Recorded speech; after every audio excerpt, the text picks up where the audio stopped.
pressed the go live button a little bit early, and that's fine. That is perfectly fine. Let's just work with that. I'm going to scroll up.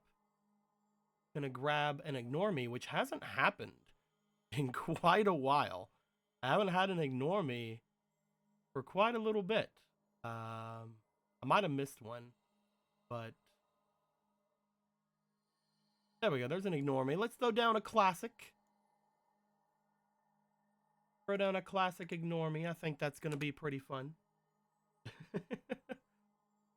I need to get like a good message on like maybe I can make like a thing specifically to do like tweets for when I go live. I don't know. Just so I don't have to worry about that all the time. I'm not very good when it comes to tweeting and things of that nature. I'm not very good at social media, to be honest. But what are you gonna do about it? You know what I mean? Hey, a new guy. Did you know the Phantom Thieves? Zach Pope! Give him the subscription, my dude. Thank you very much. This isn't really anything. It's not really much of a stream today. Just letting you guys know ahead of time, I guess. Mostly just gonna be talking about Blue, because I'm feeling a bit nostalgic for some like lore-based videos and things like that I haven't done in a long time. Especially because I'm getting close to my birthday, so I just thought it was a pretty neat chance to talk about my boy and maybe get my brain started on like some updates for him. You know what I mean?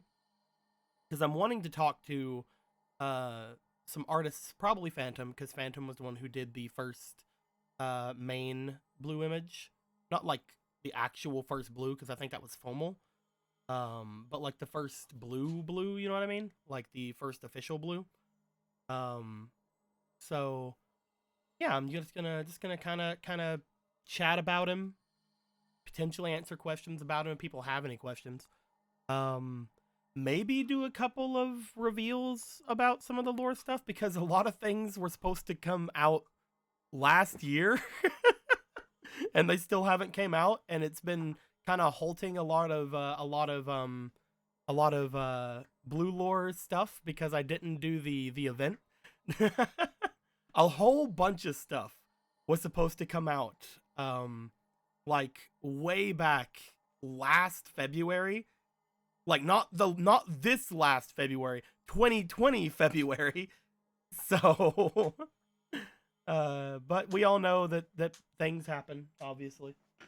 They still haven't been completely brought back. I had to get a thing away from my dog. So let's go ahead and move things in. Again, I just kind of chose playing some Code Vein in the background, because Code Vein is pretty fun. It lets you make some pretty boys. They don't have elf ears. I don't know how to give him elf ears. I want him to have elf ears. He can't have them. Not in this game. The only way I could have given him elf ears is if I would have went to Final Fantasy 14. And believe me, I thought about it, but that meant I had to buy more Final Fantasy 14. Because again, it is free up until a certain point. I am past that certain point, so I can't get any of the free stuff. I can't even get in the game. It won't let me. There's like, hey, you need to buy your way back in. I'm like, I understand, but I don't want to spend money. So yeah, one more mods. I was looking at some mods. There's not a ton that I liked, and none that I found that gave you elf ears. So I don't know. We'll have to see. Maybe one day I'll come back and try to give him some elf ears. It's free up to level 6, level 60. Yep, it's pretty free. It's pretty much free. It's pretty fun though. Your dog had puppers. Heck yeah. Make blue. That's basically what I'm planning on doing. But yeah, what's going on, everybody? What's going on, High Swing Zero? What's going on, Second Shadow? What's going on, Pencil? What's going on, Cyberwolf? What's going on, Kid of Burden? What's going on, Zach Pope? How you guys doing today? So let's just kind of get a base for him before I start talking about him too much. Just kind of like a, I guess we can just kind of talk about the regular boyo here. I like making Blue a little tall. I'm not sure exactly how much this goes into height, to be perfectly honest. So I just kind of like go for like this here and hope for the best. His body type, He's not a broad boy. He is not a broad boy, that's for sure. Probably a median body type, because I'm not sure if he's that thin either. Unless I can get him to, like, bulk up a little bit with this. I don't know, though. I don't know how... I'm never good at this. I'm never good at this. I'd say he'd probably be more around this, but, like, probably taken away a little bit. That's way too much, though.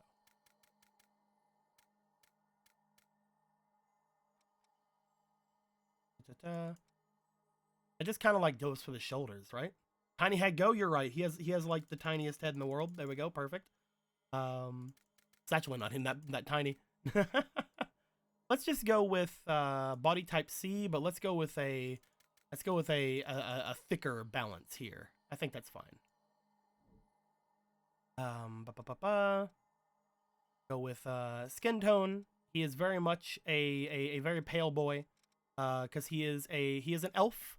The best thing I can do for an approximation of his skin tone, I can probably say to you guys that he's basically the closest to like a high elf as you would get to. He is a what is called in my series, he is a sun elf, which is basically a high elf. They're basically just very, very fair-skinned elves.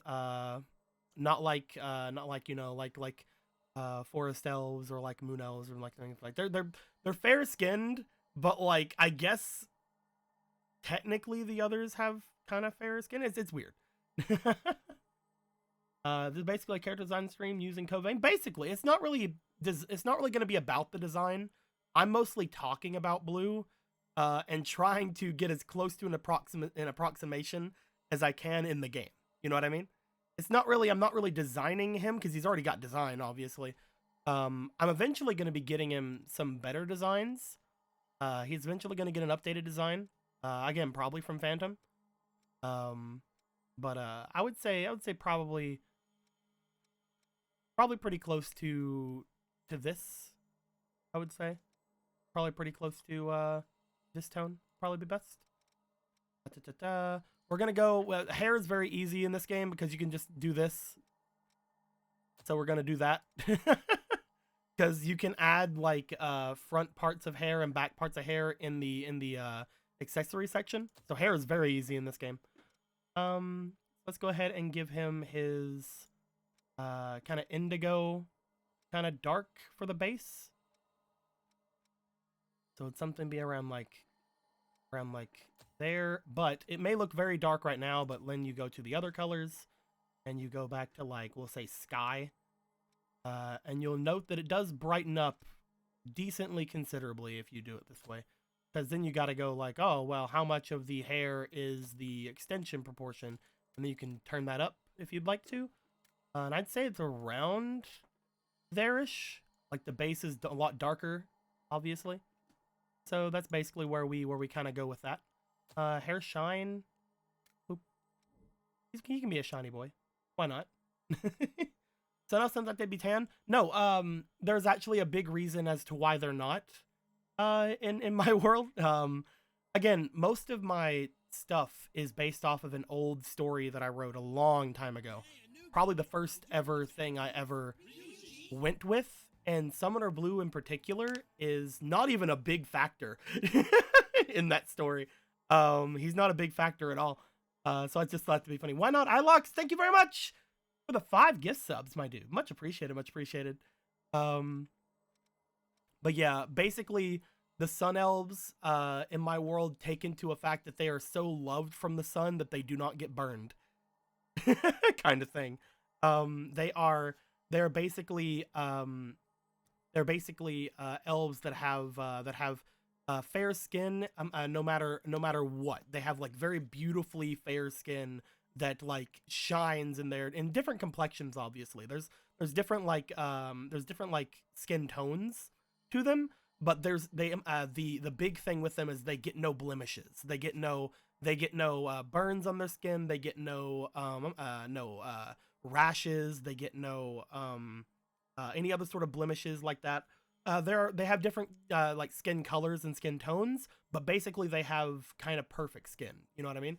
That's like their big thing. Is they're like, we're so fair, ha! But you know, there are again many different skin tones, skin colors, but no like anything like that. They do scar. They do scar. And that they consider that a deep dishonor. If they are scarred, which is something that that is actually pretty important to blue in general as well.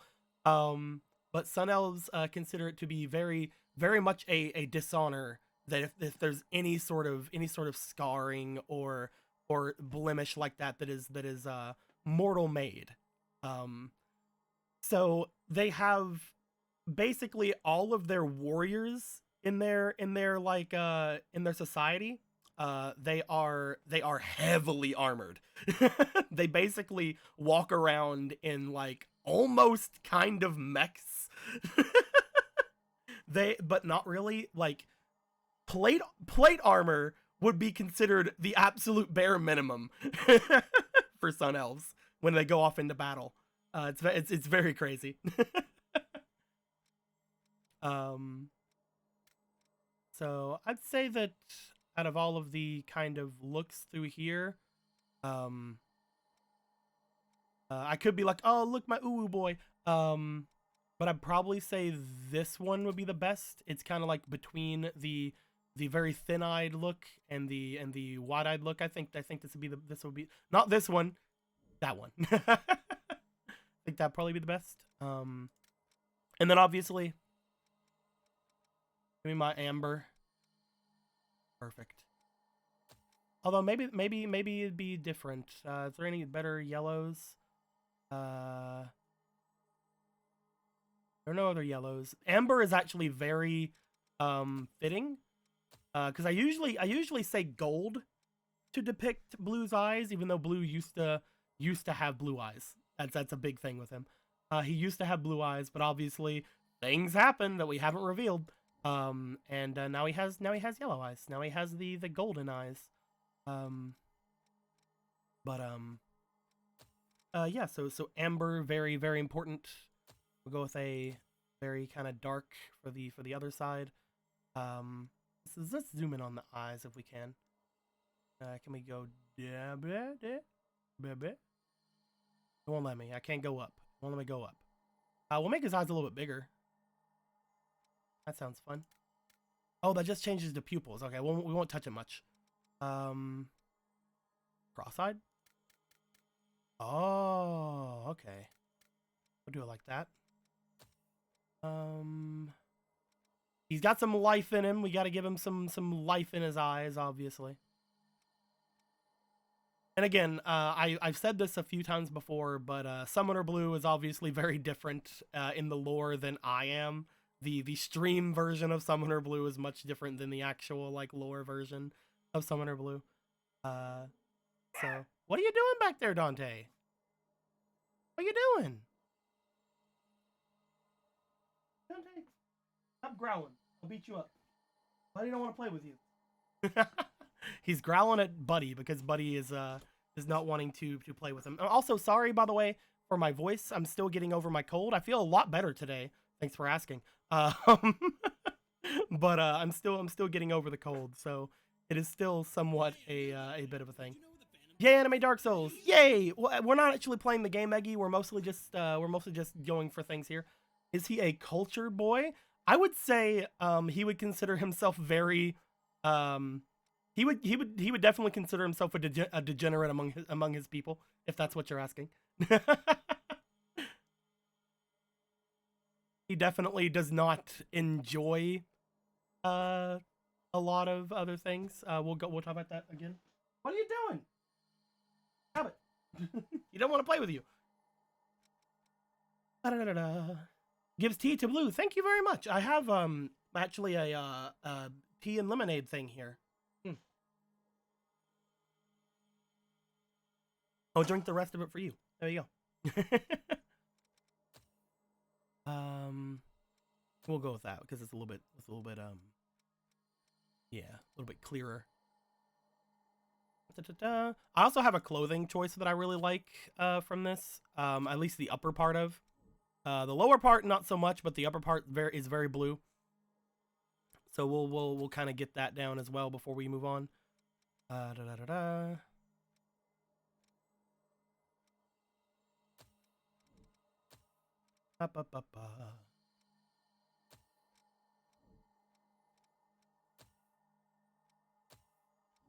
Most of his accessories on his stuff is made of silver, for reasons.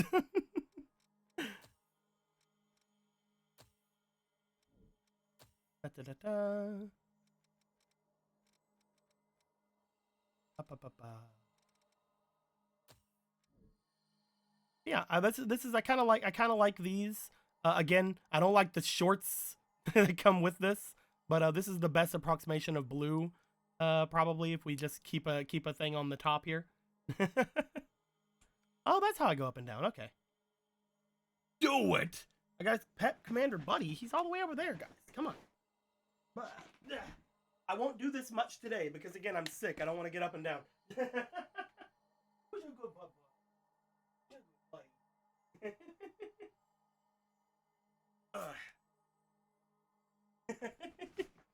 I do enjoy giving him a pet though. Go down to metallic colors. There's metallic colors? I didn't even know that. There are metallic colors? Yo, you right! I forgot about these. There they are! Ah, oh, nice. Okay, hold on. Let's do this. Also, blue blood.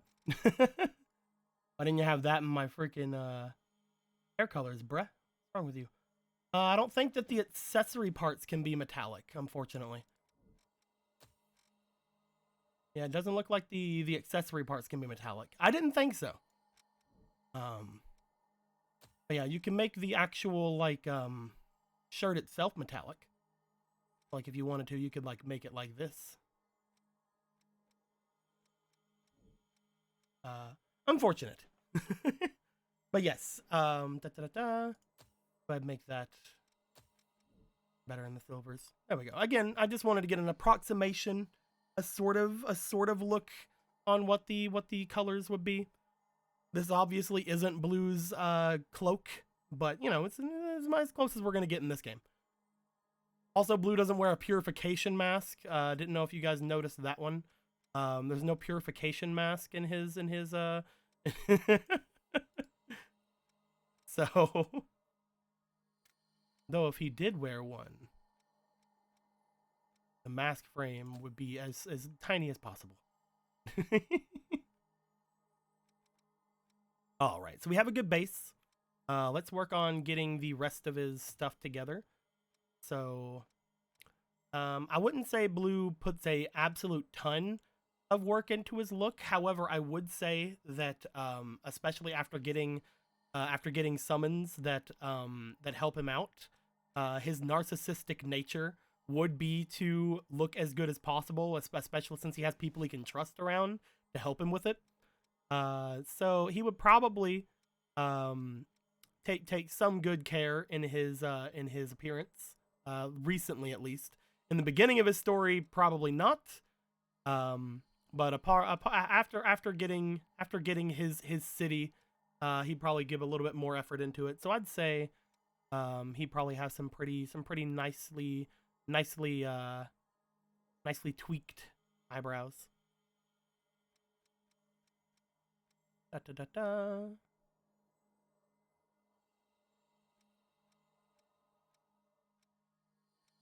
We'll go with something like that, maybe. Makeup. We'll get to that in a bit. We're still on eyes, actually. I didn't actually change the pupils much. We're going with these right now. Kind of sci-fi for me. Oh, the other one's even more. Oh, these are good.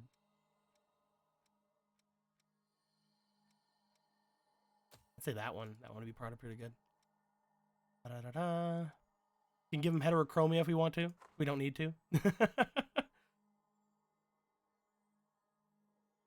Why does he look like the SMT5 bitch? Well, you know, as I've said countless times before, all media likes to steal from me.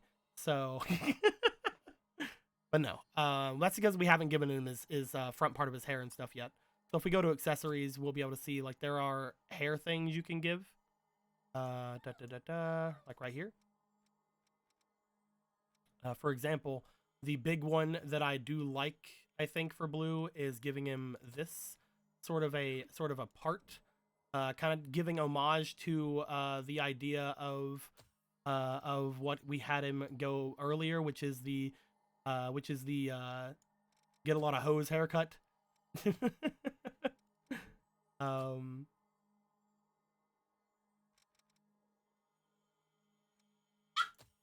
I'm gonna destroy you, Dante. You are gonna be destructed. Yeah, I know. So yeah, if you wanted to, you could give him obviously more. You can give him like some different like strands going down. Dante, I will beat you. You wanna get beaten? I'll beat you up. I'm not gonna beat him up. I have to yell at him a little bit though, so he calms down. Yeah, that's right. Yeah. I'm gonna give him a little pet afterwards. Da-da-da-da. Yeah, you can give him like all kinds of like other things as well. But now that we have kind of like the front, we can go back to hair. And you can see we can actually see like work on things from like the back now, you see? So as long as it doesn't like interfere with the front hair we have already given him, so we can give him something like that to kind of work a little bit. Or we can go with something like usually the best ones to go with for these are the ones that give a lot of room in the front. So, you know, you can give him like something like that. Or, you know, just stick with that. These are really cool, but he does not have long hair, unfortunately.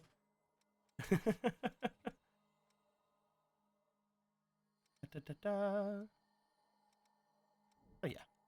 I think we'll just keep him like this for now, and then we'll work on the actual hair stuff later. Because if we go to accessories, you'll actually be able to see we can actually mess around with this quite a bit. You can go in. Oh, we can't go in advanced editing with this one. Oh, never mind. We can mess with it a little bit. Maybe it'd be best to not worry about that then. I don't know. There's also this one which could be good for the covering the eye thing, because I always like having some of the eye covered. So maybe this one would be better.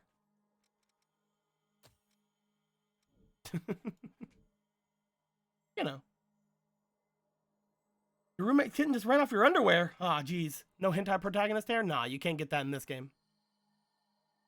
But yes.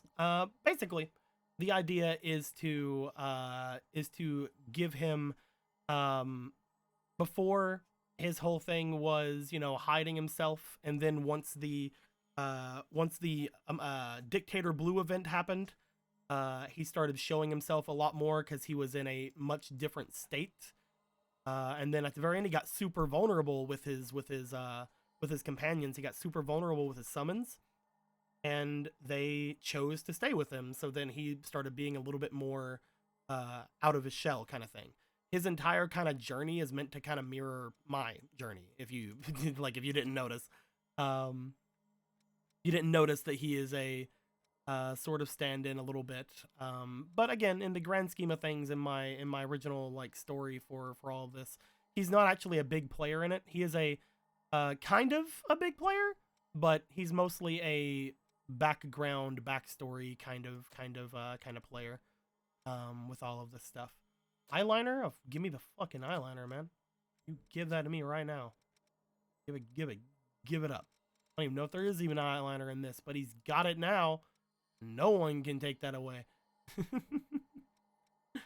But I'm trying to zoom in a little bit more, but I don't want to like mess too much around. Now that we kind of have the base of him, the main thing that I wanted to again have for this stream was kind of a bit of a talk about who he is. And I've been feeling a little nostalgic, so that's why the main idea of it was to do that today. So for just to kind of catch people up on my boy, obviously again we'll have to mess with the back of his hair, but just to kind of catch people up with my boy, Summoner Blue is a very old elf boy, not old in elf stuff. Like as far as elves are concerned, he's actually rather young, like very young, I think. But as far as any other mortal race is concerned, he's very old. He considers himself very young, but he's had to do a lot of growing up because of his experiences, and that may not translate amazingly well to those of you who don't know much about him, but he is very much someone who had to do a lot of early growing up as a kid. I'm trying to give him kind of like a little bit of a tied back look because that's the only one that kind of works with this. And then I'll maybe shorten it and try to like spread it out a little bit. What is the tiniest tie back we can get? That's kind of tiny.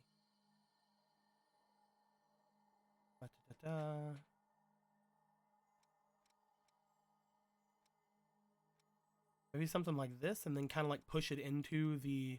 Yeah, I can let us. All right, good, good, good. Watch this. Watch this, guys. You're gonna love it. Editing mode.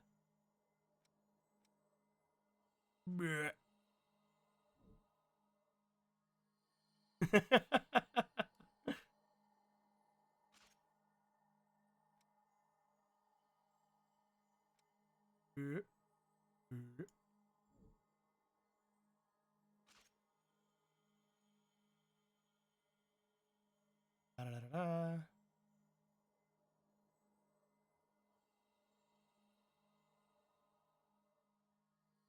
I'm trying to. How do I get it bigger? I can make it bigger or smaller. But if you clip it kind of into the hair like this, then it does. Then it kind of gives a bit of a kind of thought of like, oh, maybe he like has like a tiny tie up there. And of course, you can mess around with exact placements on it. Like I can go back here and go into editing mode again. And I think I can move it around, like actual move it around. Yeah, there we go. Kind of get that kind of. There we go. And then you change the colors, and it kind of just blends right back in. This is a really cool. This is a really cool like character creator because you can do stuff like hide things like this.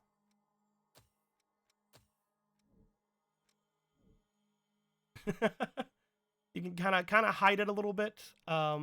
Obviously, that's not how the hair actually would fall. That's just kind of using what we have to our advantage, you know.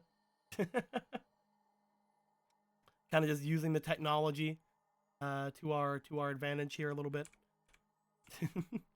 So, Blue is a rather young for an elf that did that in the beginning of this story of this world. You should know that magic in general is seen as a big commodity in this world. Magic can be used for just about anything. And any sort of mage has a very large well of potential inside of them. They are beings that can not only, be very instrumental like presences as far as war and stuff is concerned, but you could also see them as kind of sources of energy, almost. So if you have a powerful mage or several inside of your estate, your household, your kingdom, then not only can those people be used to defend yourself, give you more of a kind of deterrent to other things and things of that nature, but they can also be used to improve daily life through use of their excess magic. through use of their excess energy that they don't use on a daily basis. Any sort of magical being, whether that be a mage or a magical creature, can be used in this way. They can be used as a kind of almost like a rechargeable battery, in a sense. And from a young age, anytime a mage is found, they are brought to one of the several colleges that are in the world. Those colleges can be for all kinds of different types of magic. Blue just happened to be brought into the Summoner's College because whenever they tested Blue's affinity, whenever he was young, kind of think like almost like in an Avatar or a Dragon Age sense, when they tested Blue's affinity whenever he was younger, he seemed to be very proficient in summoning, though what he lacked in, or what he had in potential, he lacked in control.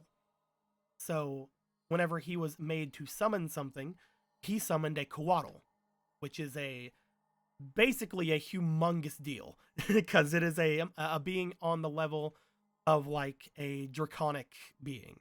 Anybody knows what a Coatl is? It is a kind of a snake with like a flying snake or a flying like feathery dragon of sorts.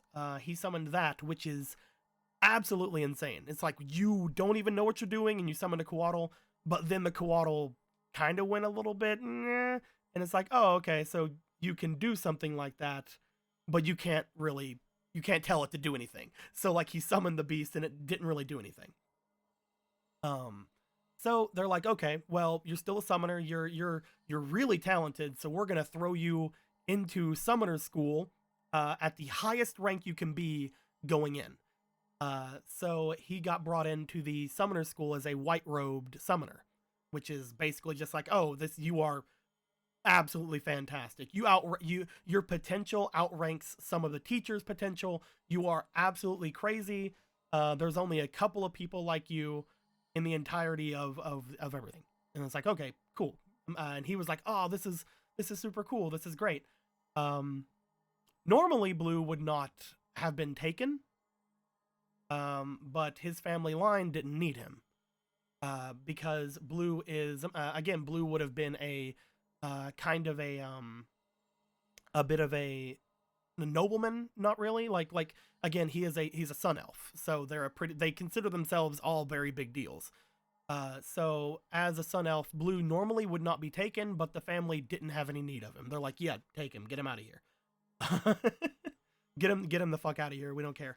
So while Blue had to deal with some abandonment issues, he was still very excited to finally have a place to kind of be. And remember, back in these days, Blue was a little, yeah, he had blue eyes. He was a good blue-eyed boy.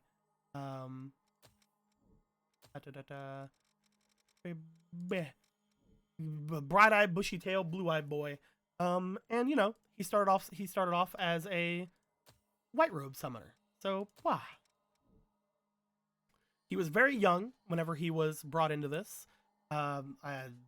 Especially for an elf. He was basically almost like a fetus for an elf. Like he was like, I think I had said like he was 8. I think he was 8 whenever he got taken in by the Summoners College. I don't want to give away too many spoilers for the actual Summoners College event, so I'm going to skip over most of what is going to happen there. Yeah. He spent 70 years of his life in the Summoners College. And in those 70 years, he finally was able to get away from the Summoners College. He was finally able to leave. Most people don't spend that long, but because Blue's an elf, they're like, fuck yeah, you're going to stay here fucking forever. Not really forever, but you know what I mean? They basically had him stay a lot longer than he was supposed to stay. And no one ever came to help him. So he was stuck in Summoners College for 70 years. And like remember what I said. These places, these colleges are places or institutions of magic. And like I had said before, having mages or having like people there are basically considered almost. This isn't a big spoiler because almost everyone in the college is like this because they treat everyone like this. But again, um, kind of like almost like a battery, you know.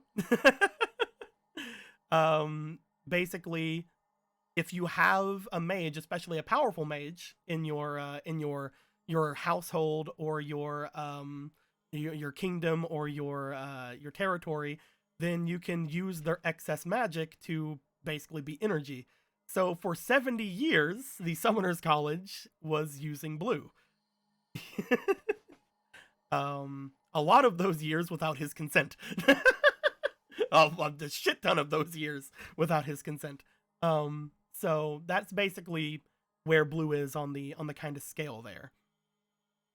Eventually, again, not gonna go over anything that happened in the Summoners College event, which is hopefully gonna happen on the channel at some point. But eventually, throughout all of that, he is he finds his signature purple robes. He finds his signature purple robes that were not his. They were not his at all. He's able to get himself away. Which, if we go into the first ever kind of blue story lore post, you guys note he basically sends himself away into these mountains above the city, which will eventually be the city that he takes over. So, while up in those mountains, Blue, having just escaped from the Summoners College, he traversed these basically tundra-like mountains, these super cold wasteland-like mountains for a long time before finally finding refuge in a nearby cave that he had kind of like found some ability to stay at. While he was there, he started watching this monk. He started watching this monk doing his thing, and this was Monk Orange. As he was watching him and kind of getting to understand him a bit, Blue started realizing this man is very powerful. This man could protect me. And there's a thing in the back of his head going like, and this man is kind of a prisoner too. While Blue would never admit that, him looking over at Monk Orange and his devotion to his sanctuary that was basically killing him, because if you remember, Monk Orange was very malnourished in the beginning. Was very malnourished, very much not able to do a lot of things. He ended up grabbing the salamander that was around Monk Orange's place, taking a bunch of the armor and weapons that were there, and after not being able to get Monk Orange to his side, he ended up leaving. He ended up getting himself out of there, figuring out a way to get the heck going. And for the next like year or so, he started going on some other leads. Eventually, one of those leads led him over to a long forgotten temple off to the northeast of the continent, which brought him to Paladin Black. Stories of this long forgotten temple and this protector, and if you ever go anywhere near it, then you're fucked. Blue eventually found this protector, and as we've seen in a bunch of the other lore posts, again, a lot of this stuff is in the lore post in the Discord. If you guys want to go to the Discord and go down to the lore section, you guys can see all of these kind of in action. I'm mostly kind of paraphrasing them right now, but I really appreciate if you guys went and checked them out. They're really cool. At least I think so. They're in the event section at the very bottom. If you guys end up reading them, be sure to go into the lore discussion and give me like a thumbs up. Like, yeah, I read those. It was really fun. So, with that being said, he eventually was able to gather Paladin Black, and upon staying with Paladin Black for a little bit, he learned more about how Paladin Black worked. And at this point, Blue is very much, I don't care about people, I just want people to protect me. So he was basically using his sort of like talking like, okay, what can I do to get this guy to listen to me? And while there is something in the back of his head going like, oh, maybe I can help this guy, it's not at the forefront of his mind. Back then, Blue was like, no, I just need people to protect me. I'll tell this guy whatever he needs. And there are a couple of genuine moments in there. One of them being whenever he finally was able to talk to Paladin Black. The skeleton kept calling him the blue robed one, or the summoner in blue. At which point he's like, well, if you won't tell me your name, and you won't tell me your lord's name, because Paladin Black did not want anyone to know. If you won't tell me those things, then I'm going to give you your own name. You're going to be Paladin Black. Because you were calling me the blue, like the blue mage, or the blue robed one, or the blue summoner. So you will be Paladin Black, and I will be Summoner Blue. And that's where Summoner Blue got his name that he basically has been calling himself the entire time. Paladin Black was actually the one who originated it. If you go and look at I think it's the latest war post. Yeah, it is the latest one. That had to do with Paladin Black. Which again is really it's really fun to make. I'm hoping to make some more of those later on. So after getting that, he ended up going forward back to the city that he had got the tip off from to go after Paladin Black. He ended up going back to the city, and again, he's like, all right, I have someone to defend myself, but now I could get trapped. There are many things in this world that can still harm me. Sneak attack can harm me. These things can harm me. All these other things can harm me. I need to make sure that I have somebody who understands these things. I want to get somebody from the Warriors Guild. And whenever he went to the Warriors Guild, they didn't really have anyone that he wanted. The Warriors Guild basically was just like this guild of fighters, and while they're competent, which a lot of the people in the Discord can, they can associate themselves with the Warriors Guild if they wanted to. And while they were competent, they weren't anything he was looking for.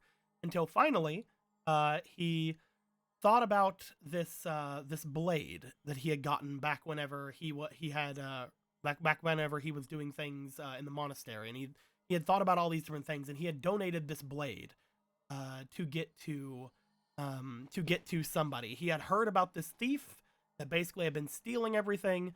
He had heard about that this thief was someone who did not leave a trace behind, and he's like, that's who I want.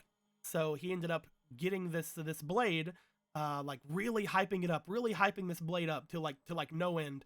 And whenever the rogue came to take it, he was waiting with Paladin Black. Paladin Black, one of his abilities is actually he's able to see through deception.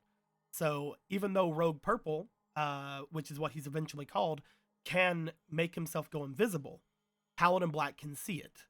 So Paladin Black is able to capture Rogue Purple. Blue is able to come up on him and be like, hey, I'm going to keep you.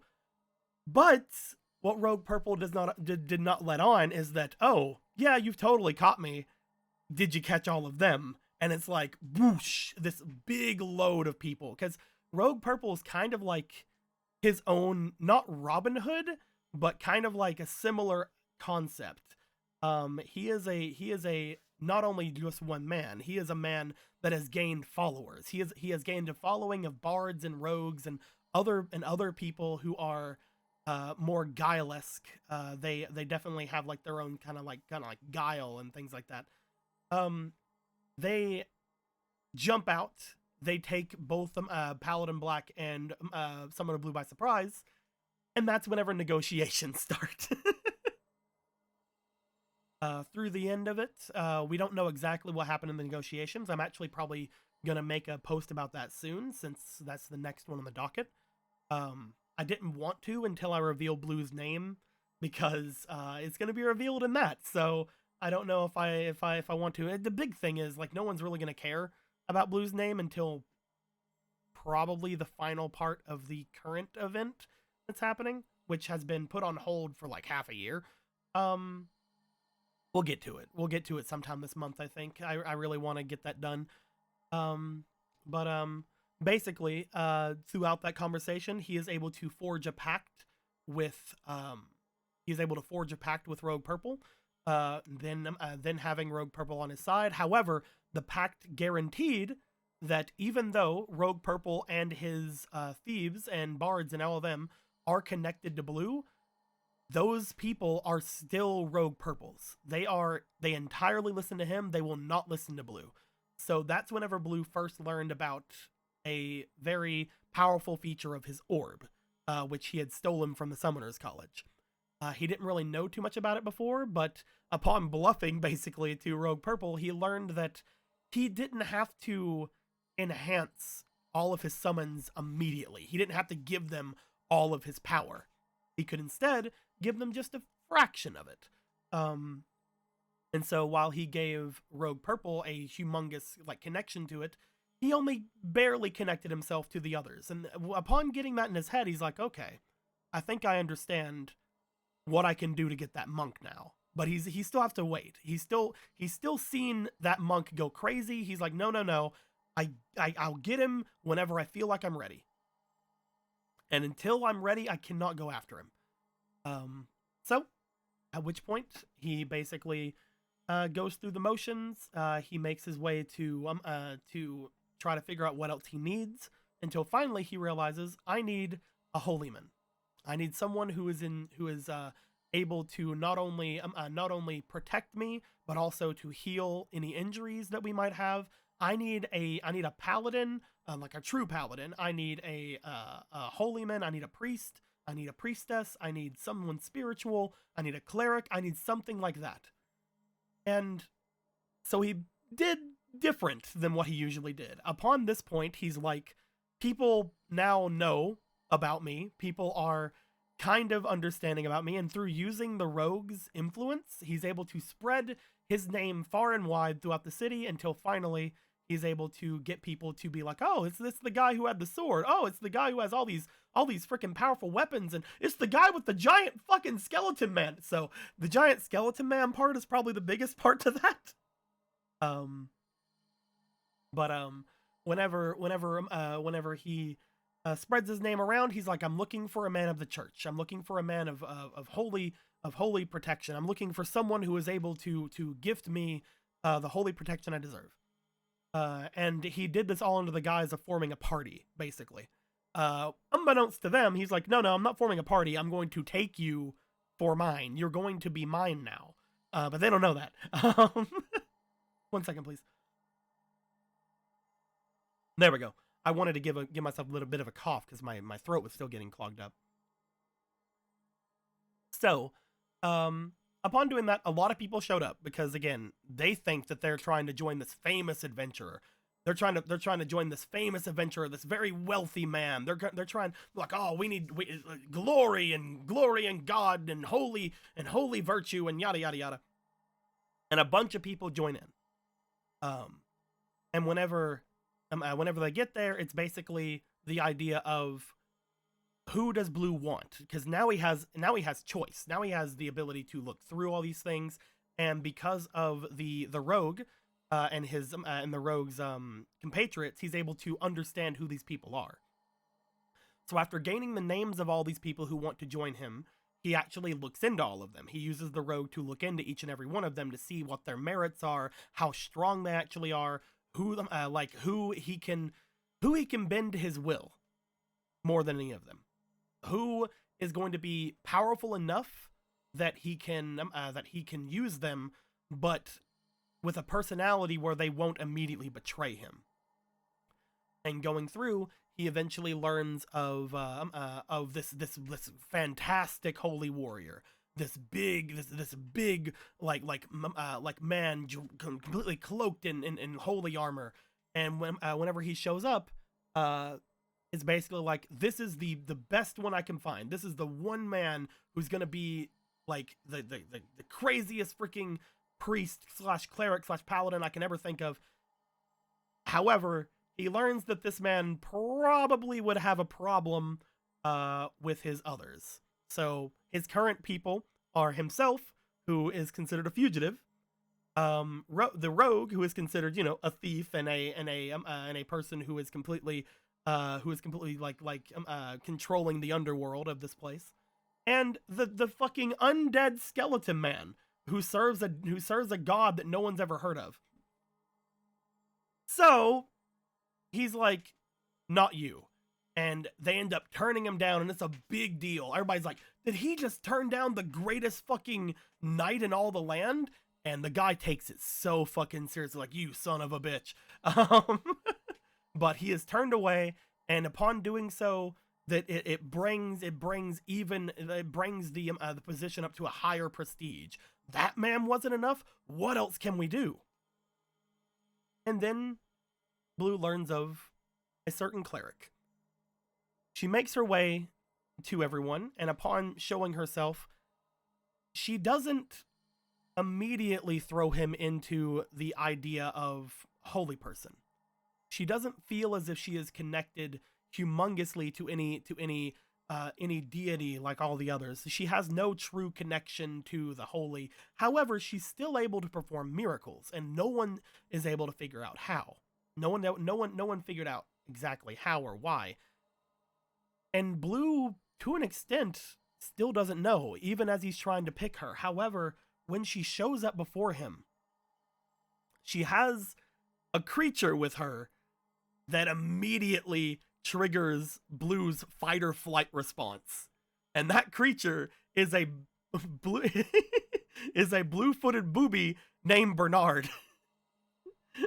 And when he sees this creature, he's like, no, you both have to be mine. He understands now that the cleric, while she is very much a cleric, she's able to heal, she's able to do all these different things, she has something weird with her. And unbeknownst to him, she actually has two things weird with her. So whenever he sees Bernard, he immediately strikes out. He makes a deal with her, and then through the deal, through his language, he is able to basically bind her and Bernard to him. At which point he goes and gets her. We haven't made the updated version, I don't think, for that yet.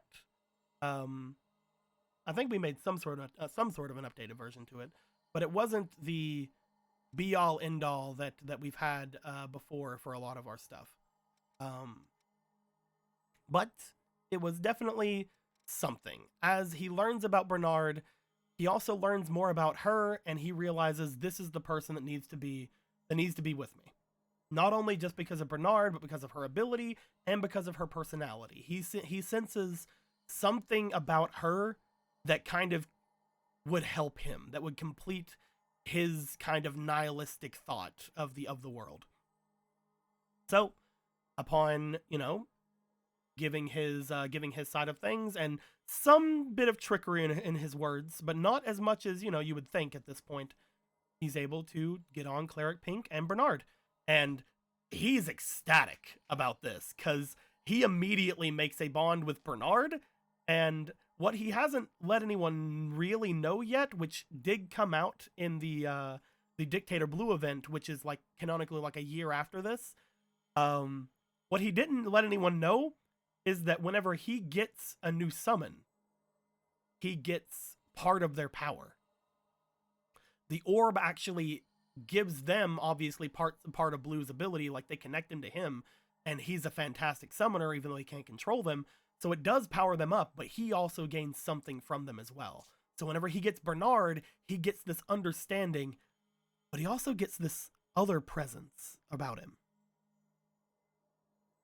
It's at this point he becomes aware of another presence connected to the cleric, another presence connected to Bernard.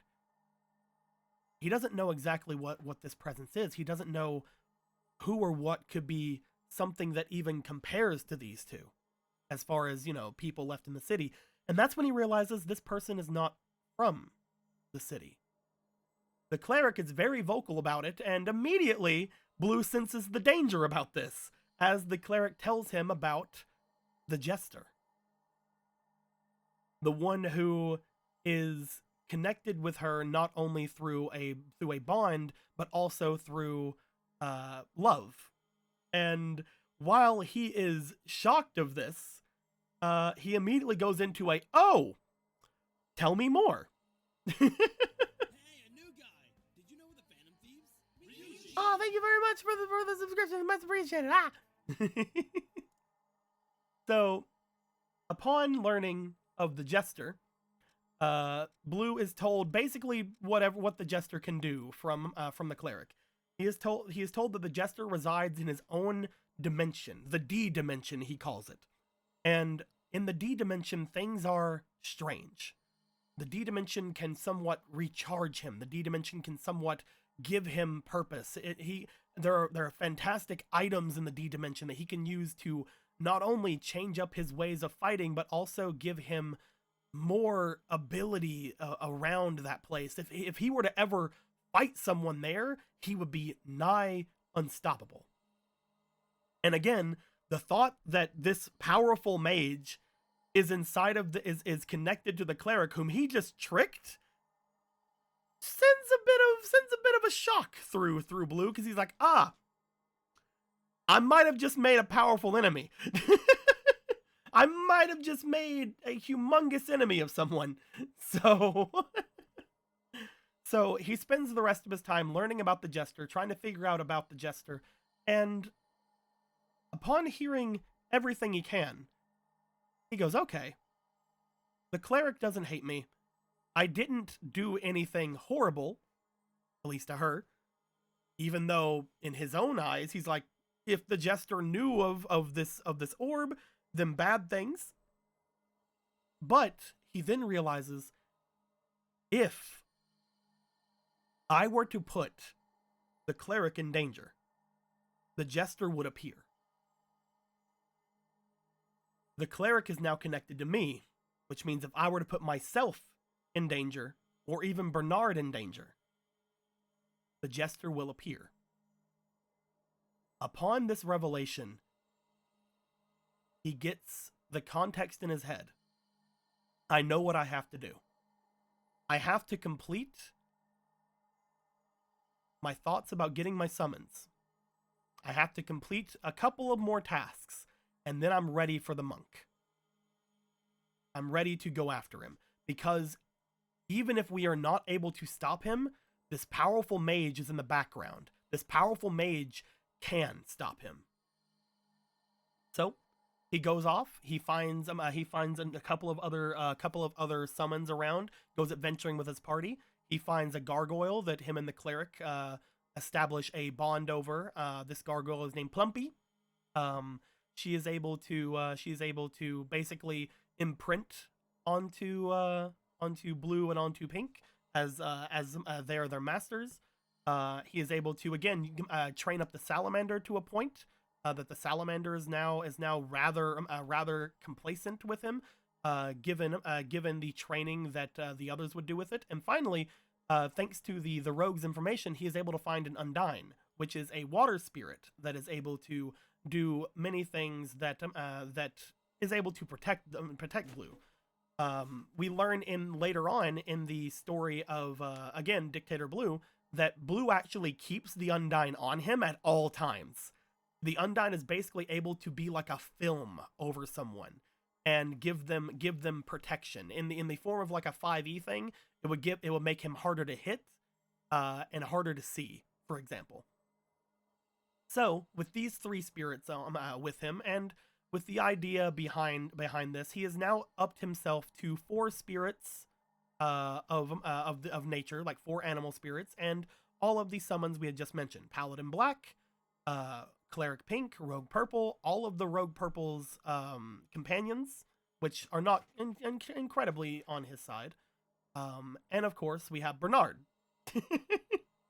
Bernard is a very powerful creature, and if worse comes to worse, there is the Jester. He does have one other summon, but he does not want to bring it out. This is a powerful undead that he had gained whenever he had escaped from the Summoners College. The man who had actually tried to stop Blue from escaping. He does not want to have any sort of connection to this creature, but as we see later on in the Dictator Blue event, Eventually, this creature does show itself. He does not let his party know about it. At that point, the most powerful summon is that creature. That creature is called the Templar. As Blue goes around, upon gaining these new creatures, these new spirits, he is reminded of his old summon, his Coatl, the one that he had at the very beginning of all of his journey. Before finding the monk, there is that twinge from him. If he only still had his Coatl, he would probably be able to defend himself. He would probably be able to go up and try to get the monk even sooner. But whenever he last saw the monk, the only thing he had with him was the Templar and the Salamander. Unfortunately for Blue, the Coatl is no more. There's nothing he can do to have it. The Coatl used to be his most powerful summon. As we finally get to the point where he lets his party know that he thinks he can finally save that monk, he puts his initial plan into motion. That plan is very simple. Trick the entire city into touching his orb, and then bring them all into the orb. At this point, this is whenever Blue gets the most amount of people possible into his object, into the magical object known as the blue orb. But the blue orb, Kyra, go do my bidding. No, that's a different blue orb. With the orb, he is able to, at this point, gather up all of the different people in the city, because these people are still feeding the monk. These people are giving tribute up to the monk. The only amount of tribute the monk is able to have is from these people. That's the only thing he's allowed. He ends up taking the tribute away from the monk and waiting for several weeks. He's watching him, making sure that the monk is somehow losing power, but he doesn't seem to be. He doesn't seem to be losing anything, even though his tributes have stopped, until Blue notices that he is getting thinner. He is getting to a point where he is looking around more often. He is being hyper-focused around the area. He doesn't know what happened. He doesn't know why his tributes have stopped. That's when Blue appears. He appears first with the Paladin. Upon sending the Paladin out and leaving the Cleric out behind the Paladin to protect him, he ends up sneaking in by putting himself in the orb and giving himself to the Rogue. Rogue Purple can go invisible. Rogue Purple sneaks around the monk, and using him and his compatriots, he allows Blue to leave. And then looking over to him, he says, "It's our end of the deal." Blue accepts. And then we see what they actually had dealt with in the very beginning. The reason Rogue Purple has joined Blue is so that he can raid this temple of all of its treasure. Blue says yes. He allows the Rogue and all of his compatriots to go and take any treasure from the temple that they want. They go and do that, leaving Blue to himself. Blue makes his way away, still having the Undyne and the Salamander and all these things to protect him. As he goes through, he starts looking at all the different treasures of this place. There are several of them in particular, but he remembers one presence, which was a very powerful guillotine, whatever you want to call it. Whenever he looks at it, this thing has a powerful severing magic. It looks like it is the craziest thing here. However, there's also the Scrolls of 1,000 Tales, which is what the monk has been guarding from this entire time. Upon feeling that the Rogue is going after his treasures and that Blue is going after these things, he immediately ends his confrontation with the Paladin. He goes after the Cleric. He knocks her out. He knocks the Paladin away, who has kept getting his heals from the Cleric, and then he runs inside at a breakneck pace. When he gets into the area, he finds Blue. Blue is like, "Oh, well, maybe the Salamander can protect me. I didn't expect him to be here now." The Salamander was not able to protect him. The Salamander was dealt with very swiftly. Not even giving Blue a chance to summon any other creatures, the monk charges and goes at him. Through sheer luck, Blue is able to avoid certain doom. And after a while, a magical force sets across this area. As it does, we see the failsafe had worked. Inside of this room was a man with a mask. As this man with the mask looks over everything, he sees Blue, notices the connection that he already has with Blue because of his connection with Cleric, and then sees the monk. The monk goes to charge, and as he does, the Jester simply puts him to sleep. Forces upon him rest. The monk falls. After everything that he had done outside, he has been in a weakened state. After everything he had done in fighting against all these creatures, he is weakened enough that the Jester is able to lull him away to sleep. He goes over and finds Blue. Blue very hesitantly, talks to him a little bit, and the Jester eventually helps him up. As again, all of this is seen in the lore post, not the latest one, but I believe the one just before it. It's a very long one. The whole monk one was a very long one. But he was able to get the aid of a Jester. I believe the last thing was said there too. I'm trying to find it. Where's it at? It was so good. I'm trying to find it. Is it at? Is it there? Is this it? Nope, that's not it. I can't find it. Oh well. We'll look at it later.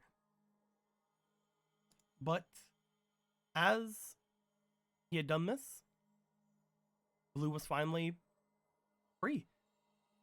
He obtained the final person, the first person he had saw whenever he had brought himself out. He obtained the very first person that he had saw, the one that he had thought was a prisoner. And he was able to convince the Jester that the reason he went after that man was not only because he wanted his power, but also because that man was going to eventually kill himself. He was going to work himself to death. The Jester sees the logic, obviously, but he works in different ways than the others. As the Jester is questioning things, he begins to ask why Blue goes by the name he has given. Because through the powers of the D dimension, he knows exactly who Blue is. As the vague powers that are have been brought through with these things are kind of revealed very, very slowly to Blue at first, Blue gets very confused.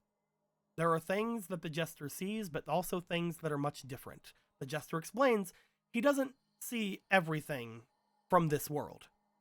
He sees things from many different worlds. He doesn't know what is true and what is fiction.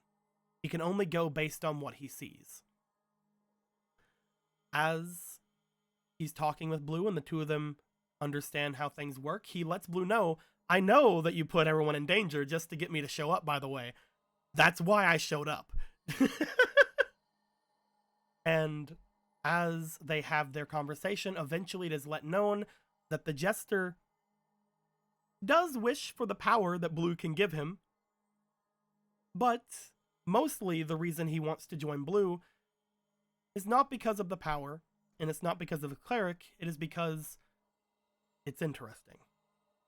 He doesn't know what will happen if he joins Blue's cause. That is something that has never been something that even crossed his mind, and as Blue asks him, he accepts.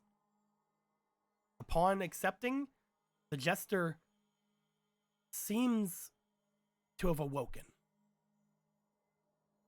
You see that after a bit, he reveals his face, showing the face of Jester Green. And upon giving a smirk at doing so, he disappears.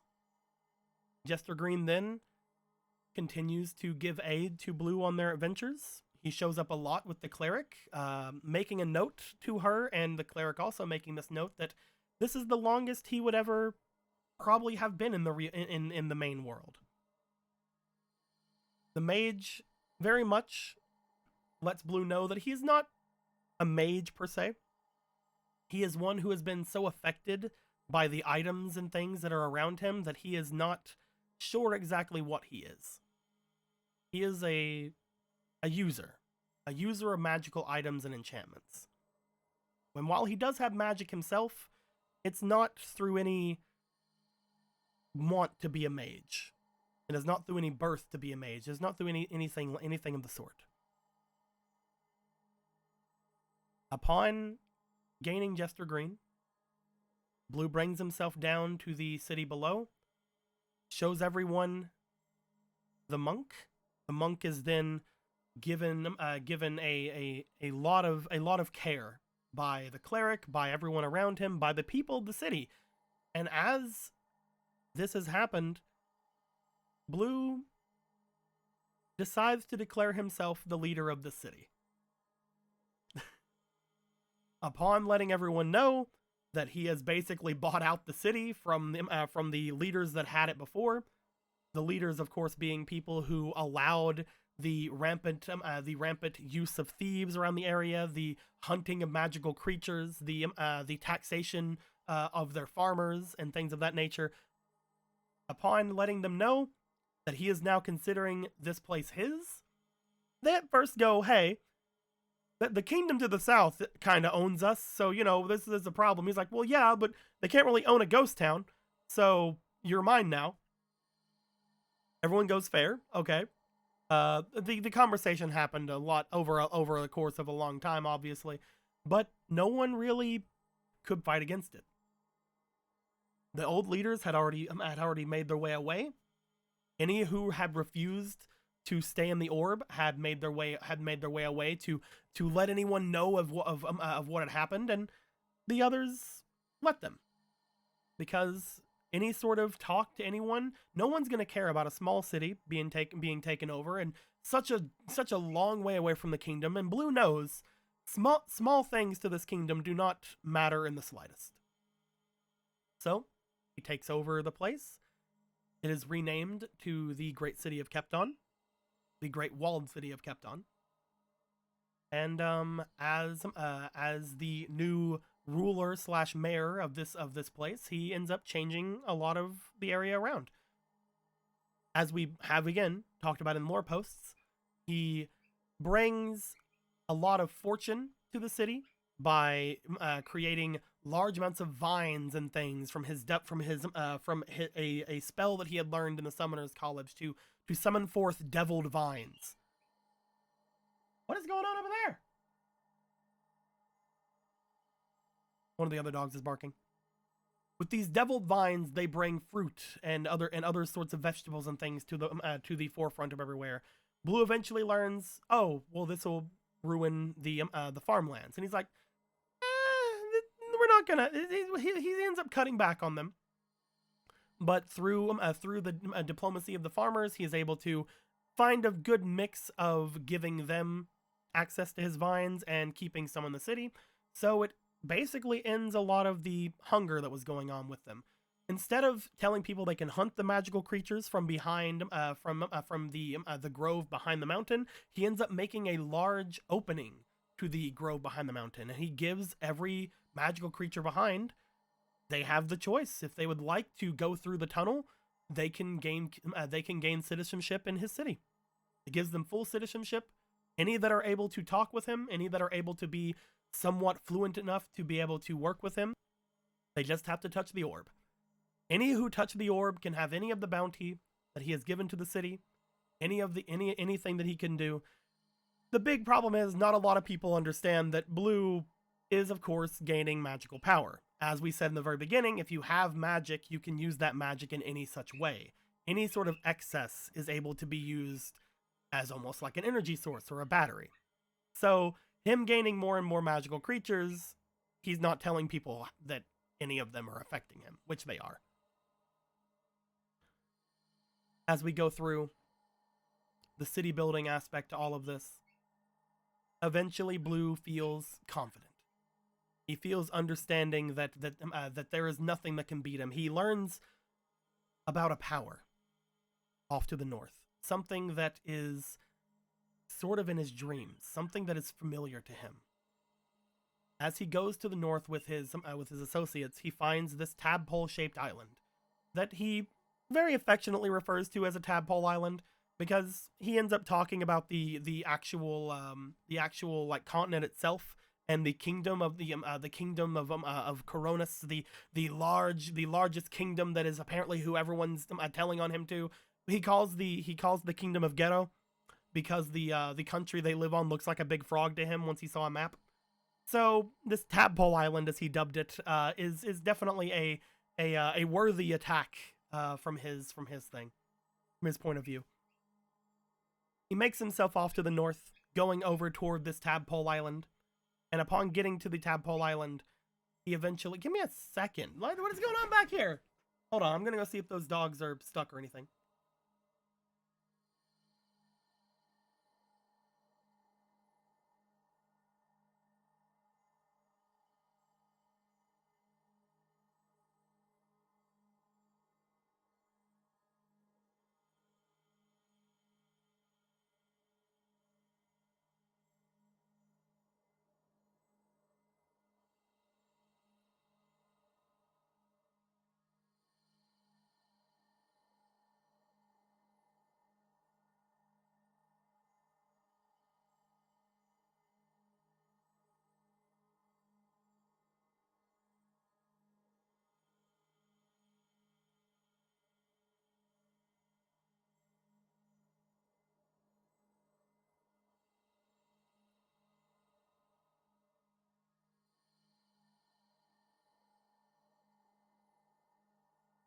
I got her. She was stuck at the top of the stairs.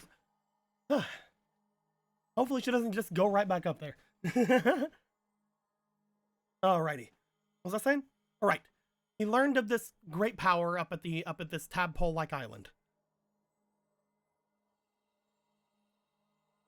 Upon making his way there, he notices first that there's not a lot of people at the port that is at this tadpole-like island. But you know, it's basically a kind of washed up place anyway. He doesn't really understand it too well, so he just sort of goes overconfidently, let's just move on. Something appears to be drawing him there. As he gets there, he sends everyone out. He's like, we're gonna go on this big adventure. Everyone's gonna be a part of it. I have nothing to worry about. Not a single thing. I have a very unstoppable mage in front of me. I have a thief who can basically see through and find any sort of problems or deception around me. I have a paladin who can see through any invisibility or can see magical traps that may lay ahead. I have a cleric who can heal myself of any sort of injury. I have a monk who seems to be an unstoppable force of rage that can fight for me to the very end. I have several other monsters I can summon at a whim, and I myself am powerful. I have gained all this power throughout everything. There's nothing that can stop me. Moving forward throughout this place, his summons begin disappearing. One by one, each of them disappear, leaving only Blue and Bernard. He didn't seem to worry too much at first because they seem to still be with him. He can feel that they were fine. But again, it left only Blue and Bernard. After a little bit of time, Blue found himself falling for a... And when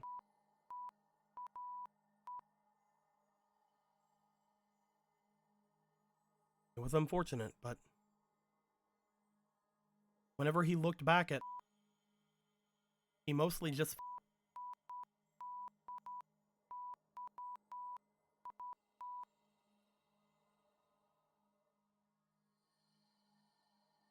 This resulted in Blue eventually waking up, finding himself locked down into this dungeon. Whenever he was down there, he noticed that there are still presences around him that he can feel. One of them in particular, looking around, noticing that Bernard was still around, at least to an extent. Because of Bernard's very vague powers, Blue was able to find himself back in consciousness to a point, at least relatively, where he could move. But that wasn't the only presence around. It seems that the had also taken another. One that had a lot of connections with Blue. One that, just like Blue, had an orb, very similar to his. Neither of them had the ability to use them to an extent. But when they finally were able to convince each other, this presence, this dead creature, this creature that was beyond life, eventually said, if you can help me escape, I will become yours. Blue, tapping into his abilities as a summoner, made a pact with this creature, and upon doing so, a great sorcerer was able to give his power to Blue. This gave Blue enough energy to find himself to leave his confinement. Upon stepping out, he settled on trying to get himself away. Unfortunately, as he would continue through, wouldn't let him escape.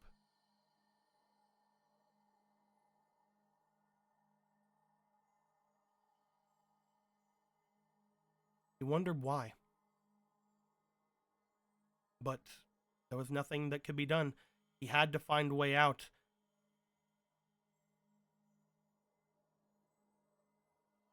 Unfortunately,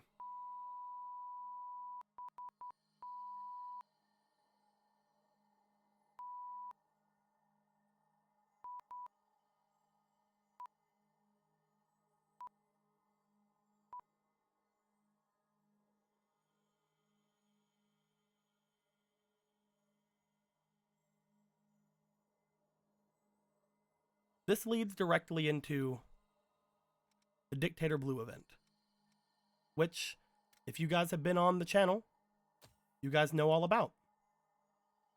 The Dictator Blue event was all about Blue returning from his mission, and as he did, he seemed to have something else about him. He seemed to be having these bright golden eyes that seemed to shine throughout everything. He was very much cocky, to a point of complete and utter dismay and disregard of anyone's safety inside of his town. He's not the only one. Whenever he returned, the cleric had turned into a secretary of sort for him. The rogue and inquisitor, the paladin and enforcer, the monk, a sort of chef? I can't remember exactly, to be honest. Everyone had changed, their personalities shifting. Except for Chester Green, who had decided to sit his way into the D-Dimension to recover, luckily enough. The only other one who didn't seem to change was the sorcerer. The sorcerer, after he had returned, spent several months getting himself back to a level of fit that he could move himself around and perform different feats of magic. The sorcerer refused to get involved with anything going on with Blue and the others. He had returned, he had gotten his orb back from, so he spent a lot of his time with the red orb, keeping himself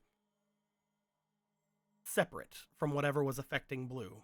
He knew that it had to do with, but he wasn't about to get himself back involved in that. He knew that if he did, he would likely be imprisoned once again.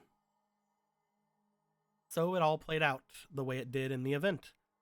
Dictator Blue, through oppressing the people for the next several months throughout the event, almost up to a year, had finally did something beyond redemption in attacking the Church of Respite. The area around seems to have been irreparably damaged, and his own feelings with the people seem to have been definitely shaken. They knew now that while Blue was not in control during that, he was very easily manipulated. And they no longer felt safe within the walls. Blue, having gained himself some semblance of self throughout the event, eventually handed off the blue orb that was oppressing everyone. It is learned that anyone who touched the blue orb was being affected by it, whether that be his companions or even just the regular citizens of the town. They were all able to be absorbed, their energy able to be taken by Blue. He had never let anyone know this beforehand, but it has been something he has been doing the entire time.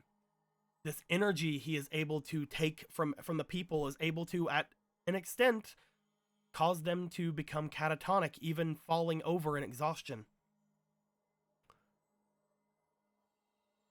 Whenever Blue came to his senses and was told what was happening, through no thought of his own, something must have awakened him to an extent, whether that be his own ability, maybe Bernard, maybe Jester Green, maybe Sorcerer White. Maybe it's something that hasn't really truly been revealed completely yet. Through some source of that, Blue is able to return to himself. Even though Blue still had those eyes, those bright yellow eyes, they seem to have dimmed over the course of everything. As they dimmed somewhat, he gave up the blue orb. He gave it to the different people around. He gave up the idea of different magical weapons that could potentially aid in saving everyone. He told the greatest warrior that he had that was in the town, it said basically find someone to hold on to this blade that can take into itself magic of which it destroys. The obsidian blade that he had used to try to gather the rogue with earlier, he had given that off. The blade was used to destroy a large guillotine that Blue had brought down from the temple. This guillotine able to separate magic, able to destroy which that cannot be destroyed. He was going to use it to destroy the companions, to destroy everyone else in his path. Specifically, kill things that could not be killed. Ones that could not be separated from themselves. In his mind, he knew this is one of the only things that can not only kill the companions that he had with him, but specifically Paladin Black, with his very strange god that he was worshipped. He could take him down with this. The monk, there's no way the monk could live up to this. The cleric, no way. She would be destroyed utterly, even with her connection to the Jester and Bernard. They would all die to this thing. So it was very important that the Obsidian Blade destroy it, then taking in its slicing magic, and through that, Dictator Blue was backed into a corner. He summoned forth the one creature he never told anyone about. The absolute strongest summon that he had. The Templar. As the Templar is summoned, his rage knew no bounds. Whatever was controlling Blue could not control the Templar. The Templar stabbed up forward, taking down Blue, and seemingly taking whatever influenced Blue into itself, destroying what little connection that it had over Blue, as well as the efforts of the others who were around. The Templar seemed unstoppable. But through the use of the obsidian blade, now charged with the magic slicing power, and the use of the companions going through, and everyone else in the city who had gained any sort of ability, who had gained power to fight back, through the use of the combined efforts of the Kingdom of Kepton, the walled city was defended.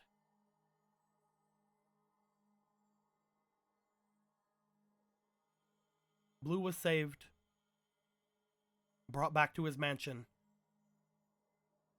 and thoroughly questioned. It was at this point that Blue knew none would ever trust him again. He told them, "You're free," and released all of the companions from his grasp. He told them that they could not stay with him.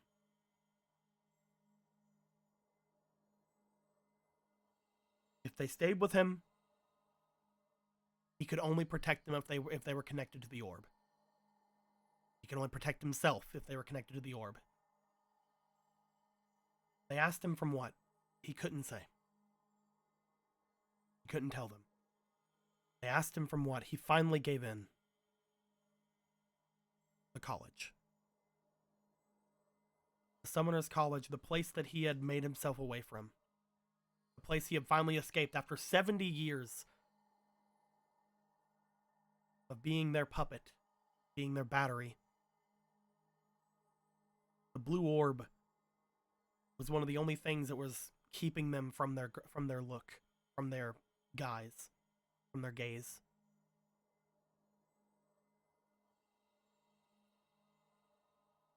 They told him that they could help him. He said, "No, you can't." He seemed terrified. Sorcerer White notes this.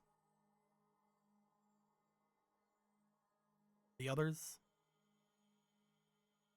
convince Blue that they can help. They tell him that if they have to be connected to the orb, they can, but there's going to be no more secrets.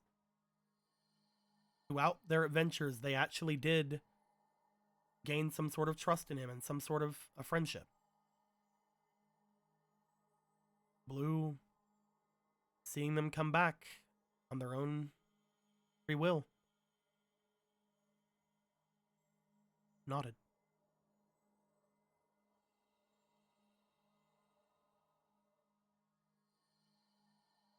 They all had talked away from each other. Each of them had decided to come back. Some of them never left. The sorcerer at this point had never decided to leave because their connection was because of... So, whenever everything was finally set to normal, Blue made a big announcement. He said he was stepping down from being in charge of the city. He was handing off the city to someone who can defend it much more than him. As he handed off the city to Commander Buddy, his dog.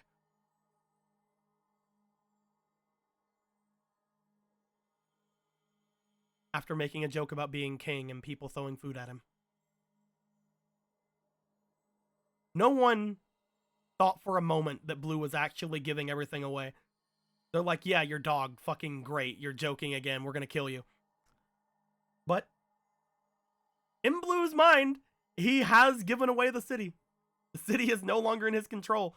Commander Buddy is the true leader of the city of Kepton in his mind. Of course, with Blue making some decisions for him, you know, he's a dog. But all of the guard and the people are his, are Commander Buddy's. They are loyal to him. Even if some of them still consider, "Yeah, sure you did. You have a puppet leader," whatever. There are those, including the captain of the guard, Jezebel, who are completely enamored with and completely honor bound to Commander Buddy.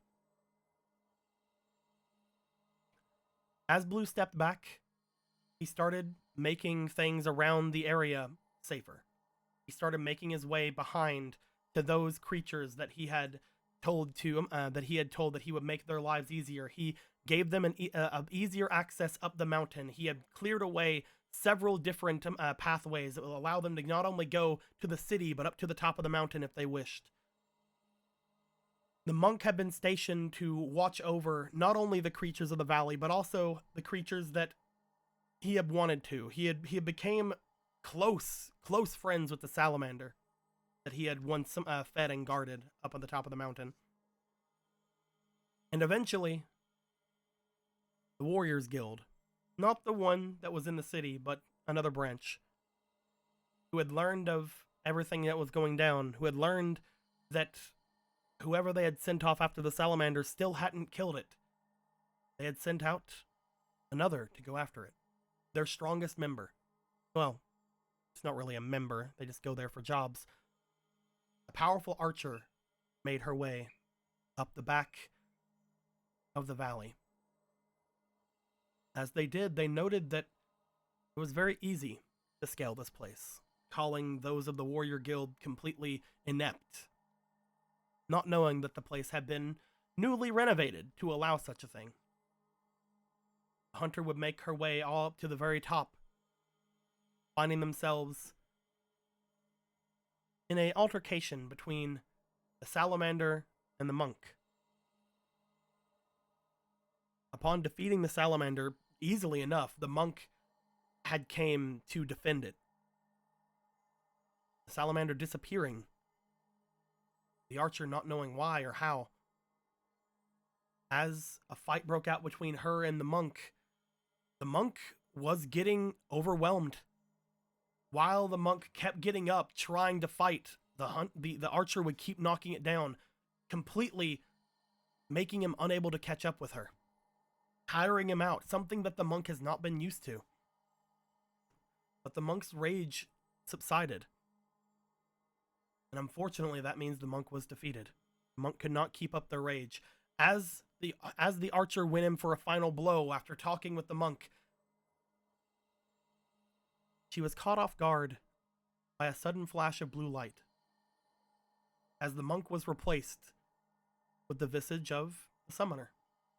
Summoner Blue looked up to her, seeing the threat that she was, but also seeing the potential and power of someone who was able to take down his monk. Took her in. Forced a connection with the orb, just as he did long ago. And sort of forgot about her for a bit. Let her out a couple of months later. As she came out, the monk and everyone else who was around started seeing the flight of arrows that would come out after them, destroying everything around. But upon being defeated,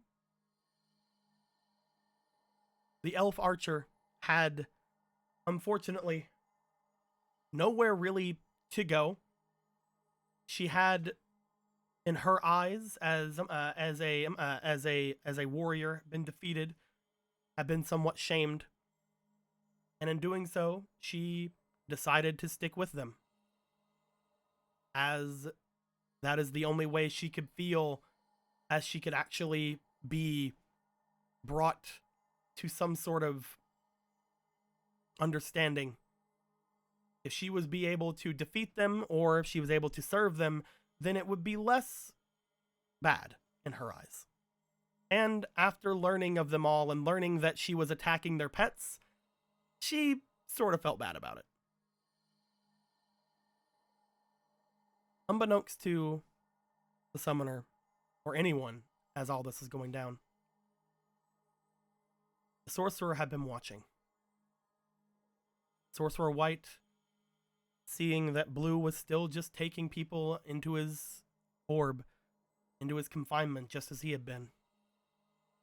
After doing as much research as he could about the Summoners College, about trying to figure out just who he was, Sorcerer White waited. He waited until an opportune time.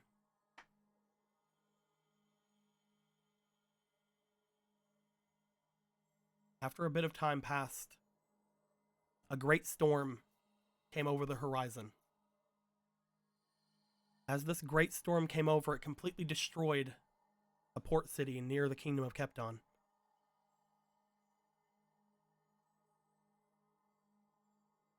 The guard had sent out a lot of people to take care of it. A lot of guardsmen or patrollers to keep an eye on not only the lands around, but also the storm itself. They had their own missions. They saw very much as soon as they had left that things were going differently, were going odd. They eventually saw through that the storm was magical in origin. These people who were creating monsters out of people's flesh. People who had this strange connection to a undead god that took on the visage of a carrion bird.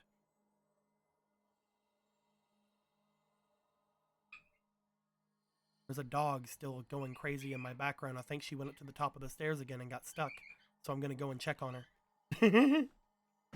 Ah! Oh, God. Almost fell. Here I go.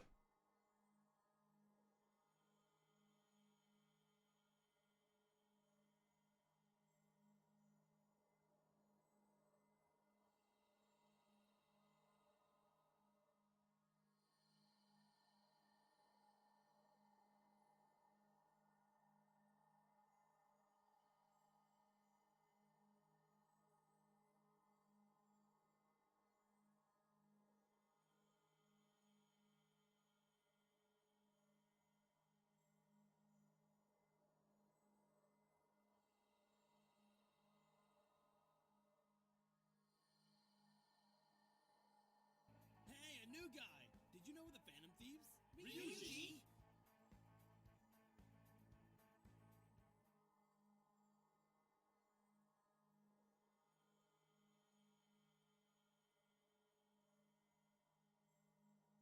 I'm back.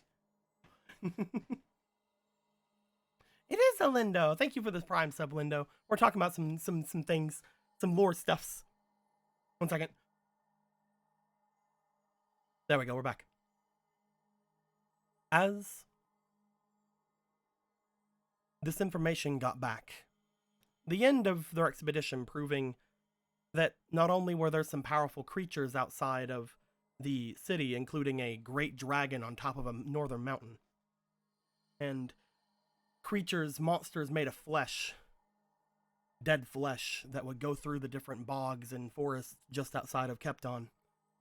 Whenever the information came back to the party of this bird-like god, of course, this immediately got the attention of Paladin Black. But he, unfortunately, did not wish to be showing a lot of the information that he had, still keeping to himself the identity of his god, as well as not wishing to have any say in any of the heretics that would hail a different god from him, the other that he had basically got to assume was the downfall of his own. But the others would see this as an adventure, something to learn more about, something to figure out and understand as far as the unfortunate problems would be with the others. Blue, as well as pink, green, red, purple. They would make their way going forward. They would never leave everyone away from the city. On their different adventures, they would always go off with different kinds of people, different combinations of them. This just happened to be the combination that Sorcerer White was looking for. Sorcerer White was waiting for a time that the Jester was not there, one that he did not understand the magics entirely of. Was waiting for a time when Bernard was not there, again, someone he did not understand the magics of, as well as the cleric. Was waiting for a time when the information network that was purple was not there, so that he didn't have to walk around in the shadows. waiting for a time when Summoner Blue was not there.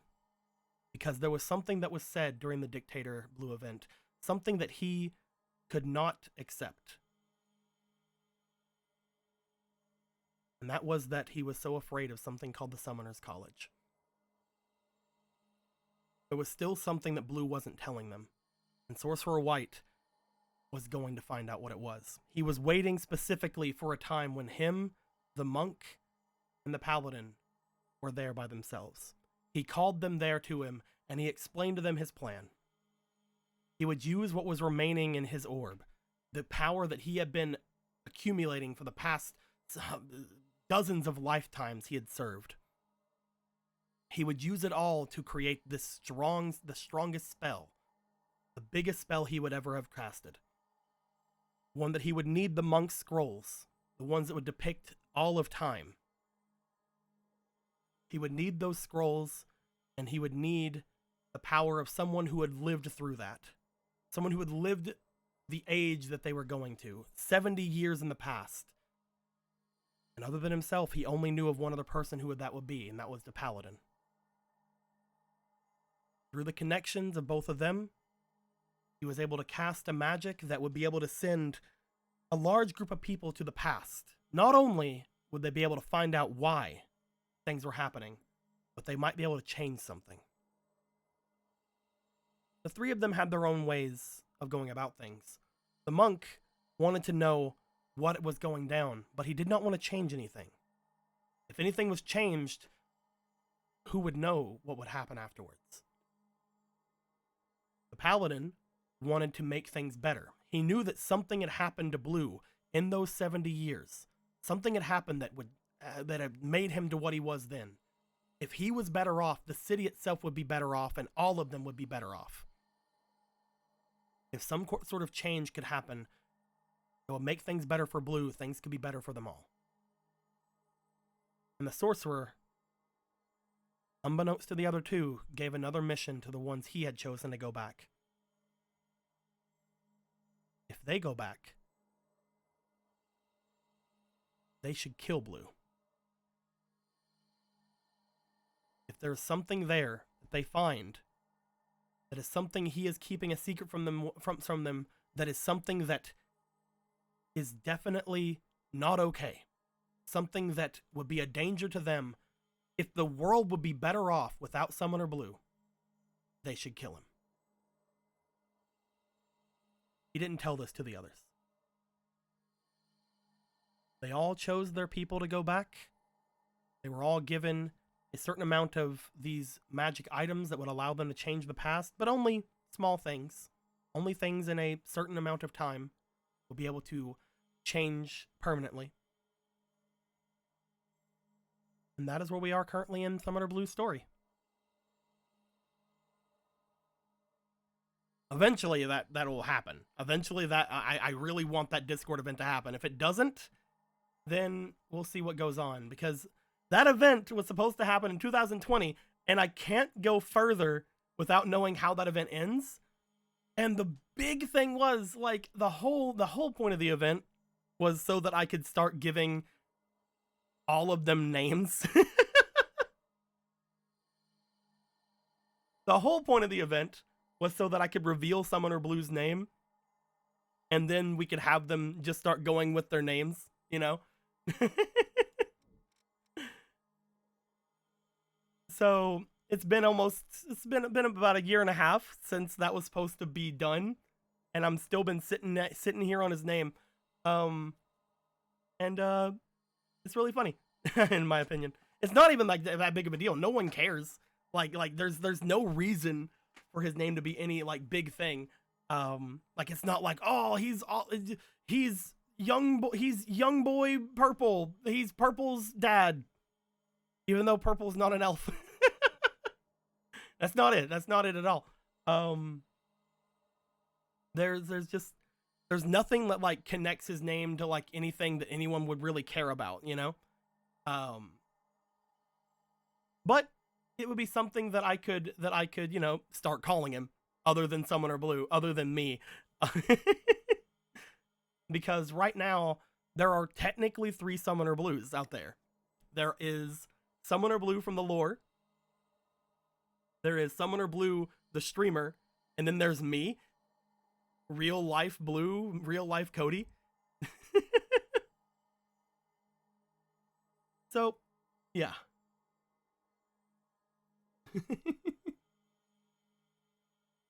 Didn't know what you would have done with Warrior? Well, the way that I see things, and again, I've mentioned this before, and again, this will be the last time I'll mention it.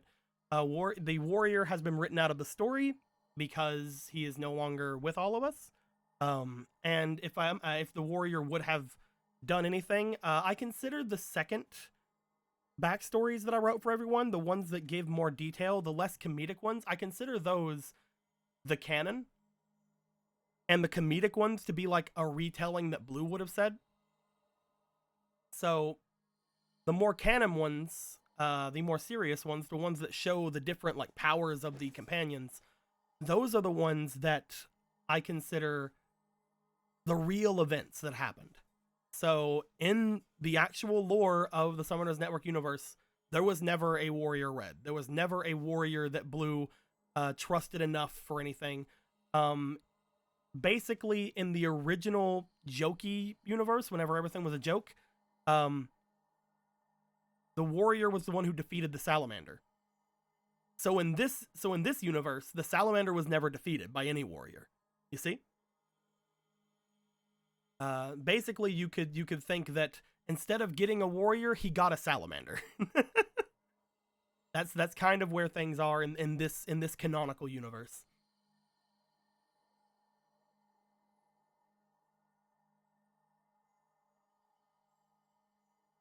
But yeah, at some point, I really want to get a new design for Blue. I want to get a more permanent design of him done, because once I get that, then I can start thinking about getting more art of him done. I can start thinking about getting potentially a live 2D or a VR chat version of Blue, which would be really fun. Both of those would be super freaking fun to have. I've been shown several different things that would work for things. I have all kinds of different artists like looked at, but I want to make sure I have the idea of him done. And he's the oldest design out of all the companions. He is the one that was made an absolute like crap ton of time ago. I want to get his robe down better. I want to get his accessories down better, because right now the only thing he has is a belt. I want to get like all those things kind of redone to a point that he's more of a completed character before I get before I spend hundreds of dollars on something else. You know what I mean? So while I was kind of like telling the story, I was kind of like looking through and like kind of getting an idea as to what I might like from it. I'm probably not going to go with any sort of this. I literally just made that so that it wouldn't have nothing in the back there. He's mostly just going to be like kind of a short-haired thing, like no weird ponytails or anything like that. I want him to have like a side sweep, just so whenever I do VTuber stuff, people won't look at my left eye, because I keep thinking about it, and the way that VTubing works, at least from what Squeaky's told me, which by the way, hey Squeaky, you're in the chat, hi. At least from what Squeaky's told me, is that it is a camera focused on you. So I feel like that would fuck things up with my eye. I don't know if it will or not. We'd have to see. But my left eye is blind. It's also lazy and looks away. So if I cover up my left eye, no one has to worry about that. You know what I mean? So that might be something that I go with. How to shoot bayonet, dude? I don't fucking know. I'm not playing this game for any sort of actual thing. So that's kind of the idea behind making sure that one of his eyes is covered. Coming. I've been thinking about it for a while. I have 3 different people who I'm looking at to potentially make it. All of them have it's several $100s from either of them. So that's something good. Then I have to get the rigging done, which Lindo had said he might help me with. But then I have to pay Lindo for the rigging. So there's a bunch of things that has to go with this. So before I do anything, I want to make sure I have a new blue. You know, like I want to make sure I have a new a new updated blue model. Live 2D models are not cheap. No, that is 100% true. You're saying this blue emo hair? Well, again, originally he was just supposed to have the hair that covered the eye. You know, that both eyes were supposed to be covered. He's supposed to have the I get a lot of hose haircut, but I feel like that blue is a lot more streamer blue. Like that blue is a lot more of a of my personality that I give him, whereas this blue is a lot more of a he's a goofball to an extent, but he's a lot more he has a lot more of a bit of a malicious edge to him, to a point where he's unlike being he's still playful, he's still kind of like a comedic-esque character, but in a sense of he's still dangerous, you know what I mean? Whereas like I'm just me. I'm not dangerous at all. I'm more of a danger to myself than I am to anybody. Yeah, Hanakyu did that well though, Squeaky. She did that fucking absolutely crazily well. Does this have an eye patch for the aesthetic? Well, that's the thing. I guess blue's a fantasy, so blue isn't me. I like the idea of blue not having to go through the same trauma I did as far as like being blind in one of his eyes. Yeah, that's why I screamed when she said she wouldn't be charging me. Yeah, I know, right? Anna's cute. I'm glad that she has her own VTube and stuff, and I'm glad that they're doing good and everybody's doing good. So that's mostly why blue isn't like that. The original concept for blue was actually done by Fomel, and when she did it, she based it off of my Dark Souls character at the time, and he had like an eye similar to mine. Which, by the way, over the couple of years, like my eye actually has stopped being as cloudy as that. So like the only thing you can ever see with my eye now is that it has a lazy eye to it. So at the moment, the biggest hurdle for me is coming up with a new design, because I'm not good at it. I'm probably gonna have several people help me, because I don't know what to do. Coming up with a new design for blue, maybe changing his stuff to actually be blue. I don't know, because like right now, like obviously we have the clothing mostly purple, because like, you know, just putting him in just regular blue doesn't look right in my opinion. I don't like it. So like maybe we'd give him like either a more blue robe, or maybe we'll give him like a black robe, or maybe like some other sort of color to him. I don't know, but maybe something like that would go down. I don't know, give him like wine red. Definitely go more into the elf aesthetic to him. Go with like the obviously pointed ears. I can't do that in this game. Give him some more accessories, because again, right now the only thing he has is the belt, which I never really explained any of the lore. So honestly, it's for now something that can be completely cut from his design, and I wouldn't care. Give him, you know, more than just like the idea of just like a regular like sorcerer's robe. Give him like something in there. This is obviously a hoodie. This is not a robe. This is something that's in this game. I can't do a lot. But I'll have to see exactly how things go. I like the purple, but like there's a character named Purple in there, and I have purple too. But it's also like I like the purple because the purple and gold aesthetic has always been something that's I'm super into. Like the purple and gold has always been something I love.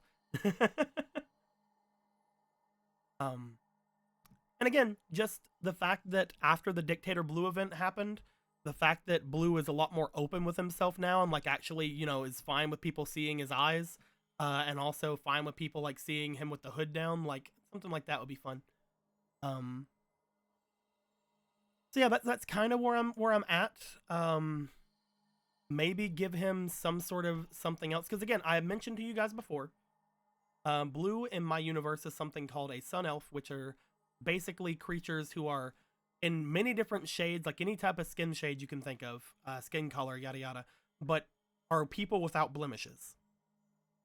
They don't have acne, they don't have rashes, they don't have sunburns, they can't tan, they can't do anything like that. That is why they are the fairest skins of all the elves, and they'll let you know it. And again, like they're warriors, even when they go off into battle, basically the bare minimum that they will go out with is plate mail, because they don't want any type of blemish. If they get a blemish on them, it is completely like away from them. It is a huge dishonor. So one thought I had was potentially giving Blue some sort of a blemish on him somewhere. Like either over like a part of his eye, that's why he hides it. That might be kind of fun, like giving him like something like some sort of a scar or something over his eye. That's why he hides the eye. Because again, to the type of elf he is, that is a complete like a no. Like, oh, you not only do you have something like that, but it's something that shows all the time. Like a normal person of his race would consider that a humongous like dishonor. What are you doing? What are you whining at? So that's kind of like the idea that I was going with that. But we'll have to see. We'll have to see what eventually I end up going with. And we'll see how things end up going. I really want to say more about what happened to Blue in his 70 years in Summoners College. I really, really do. Just because this is like the biggest lore drop that'll ever happen with a Blue. Like people will basically learn everything once that event happens. And the information was supposed to come out years ago, like a year and a half ago at this point. So like I've been sitting on this. Not only have I been sitting on that, I've been sitting on art as well. The town folk that is connected over with the Discord, right? Technically, yes. Anybody on the Discord can make a character. And that character is basically who you are playing. And I usually let people kind of go ham with whatever they want, as long as, you know, they know that unless they get their character approved by me, they're not canon, quote unquote, to the story. So like people can be anything. We have several people who are dragons. We have an Oni girl. We have slimes. We have elves. We have cat boys, cat girls. We have all kinds of things like that. There are canonical races to my universe, which I've already told people about. So like if anyone wants to make like a beast person, like if they want to say like I'm a cat boy, for example, I'd be like, yeah, you can be a cat boy. The beast people are kind of different in my world, but yeah, go ahead and be a cat boy. There are dragons, but dragons are very rare. So if you ask me, can I be a dragon? I'm like, yeah, you're a dragon, but you're a young dragon, because most adult dragons have inexplicably disappeared for some reason, which I may or may not have alluded to early on in this very stream.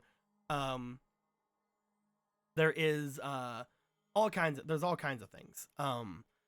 People can be like, oh well, what do you call like people who are what's the differences between your three different elves? It's like, oh well, they're kind of just based off D&D lore. They're very regular. Wood elves are just elves who spend most of their time outside. They're elves who can tan. They're elves that are usually have a much more tan complexion. They can be any sort of anything like that, because they actually again, they're not usually as fair skinned as the others, but again, they're an elf. You can go fucking crazy. I want to think of it as like if a regular human would look at a wood elf and a sun elf beside of each other, they wouldn't be able to tell that one of them is slightly fairer skinned, you know? But then like the sun elves are like, oh no, you don't understand. My complexion is flawless and theirs is atrocious, you know? Like it's something like that. Like elves are still pretty elves, you know what I mean? And of course, there are quote unquote drow, but they call themselves moon elves. And those elves are just people who decide to live underground. They decide to live in caves. They decide to live in bogs and things that are away from the sun, because they do not like the sun. They don't worship the sun like the sun elves do. They're like, no, screw that. They don't worship the moon, but they're more just like, no, we don't like the sun. Get it away from us. Get it away. So you know, there's things like that.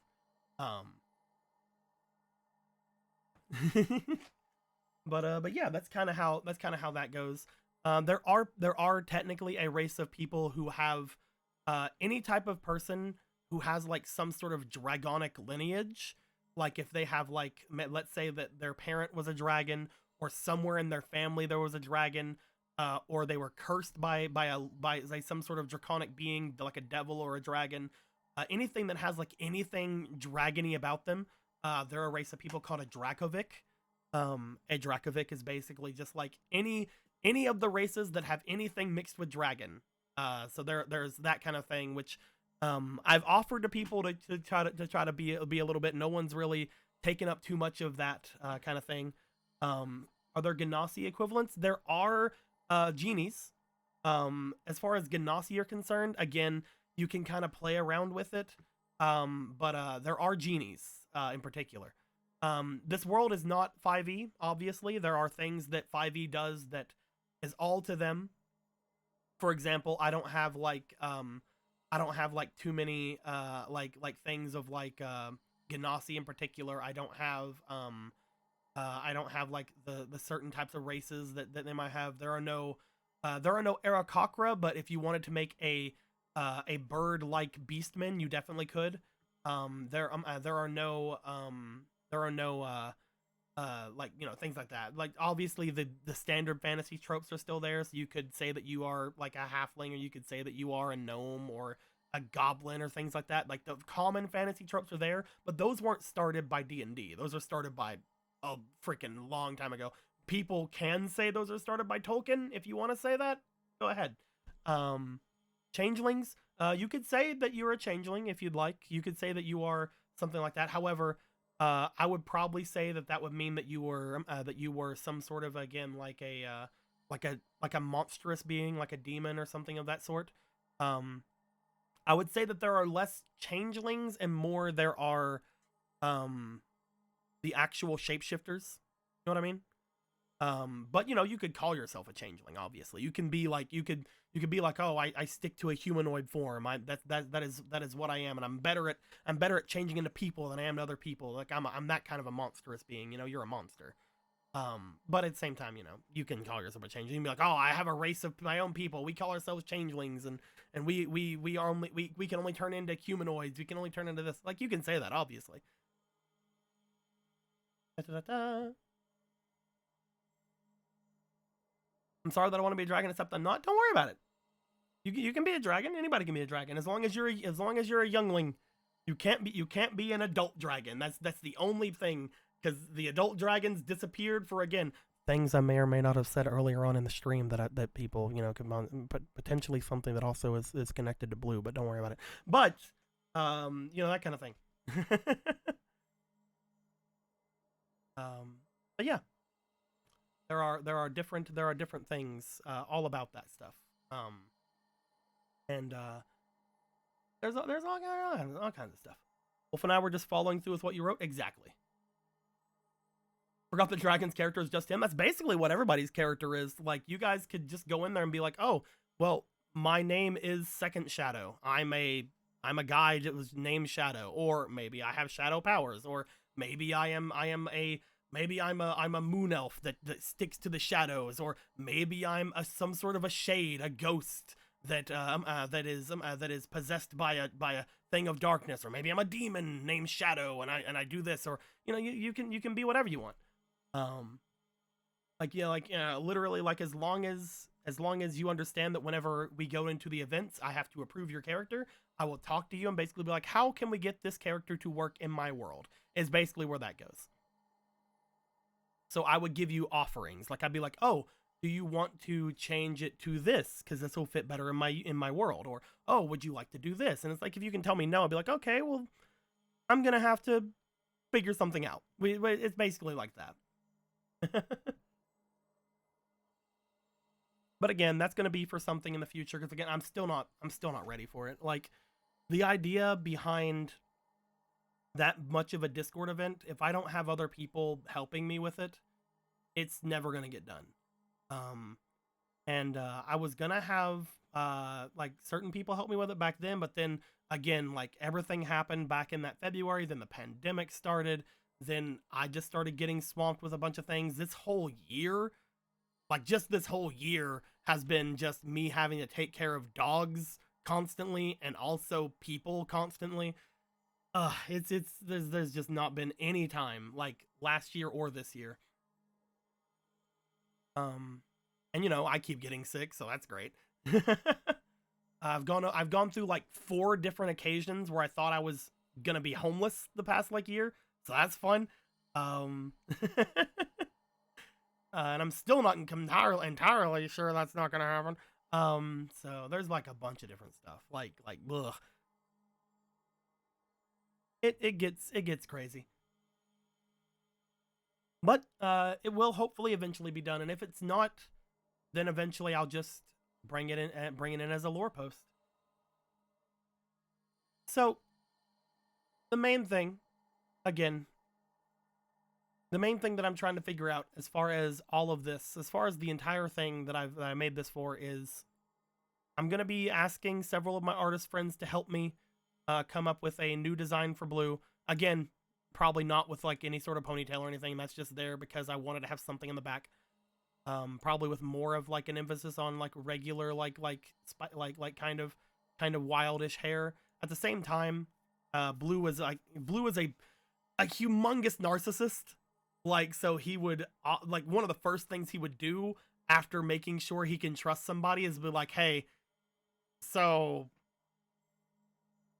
I can't do this myself. You wanna help me like figure out like, like one of the first things he would have done be like, hey, I need a barber. I need a barber. I need a stylist who can do I need someone I can trust who can style. And I assume that it was probably someone either from Rogue's company, or it was someone like that the cleric I'd like sent him to, or it was one of them in particular. Because like I imagine before that he was just shaggy as fuck, you know.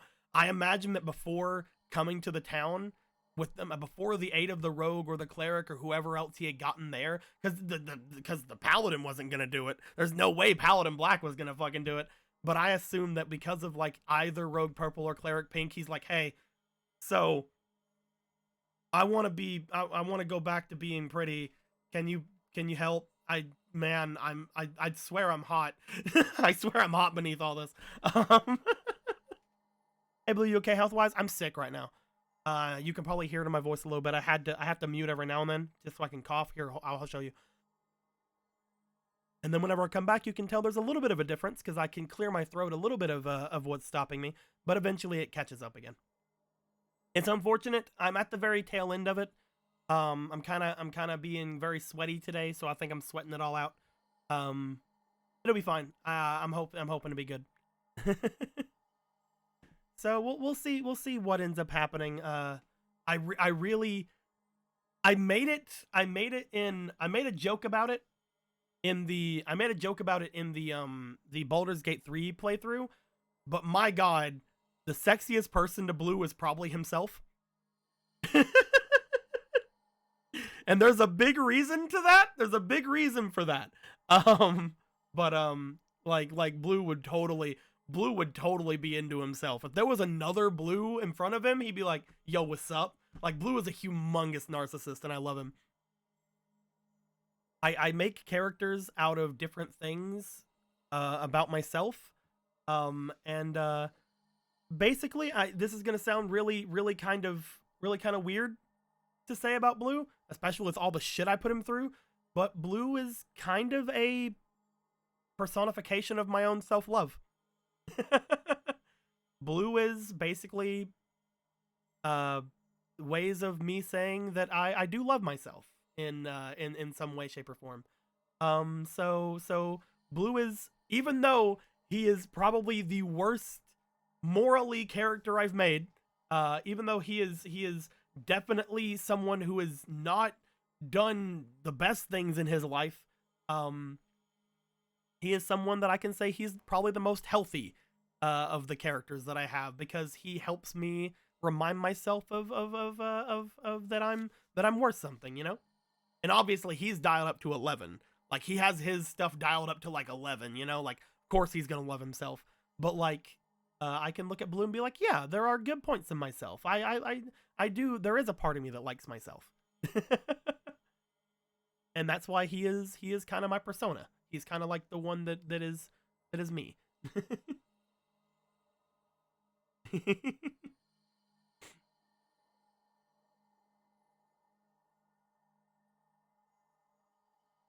But again, like I said, he's probably morally the worst character I've ever made. Um, just for the fact of, especially in the beginning before the Dictator Blue arc, he is very much like in it for himself. After Dictator Blue arc, he's like, okay, well, the companions, I love them to death. I don't want them to leave. I realized how much I love them. Um, people of the city, they're loyal. They helped me, so I don't want to have them do anything. Everyone outside the city can fuck themselves. Like, honestly. Like, he still has kind of that mentality about him. He definitely has anyone that is not in a direct correlation to me can go fuck themselves.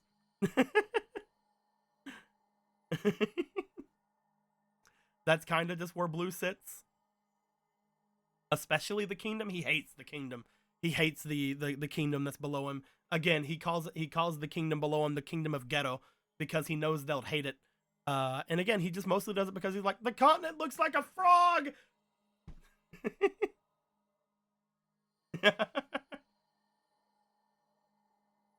So yeah.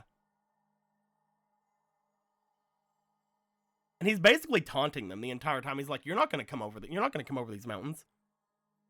You're not going to funnel yourself through these mountains. If you do, I'll fucking end you.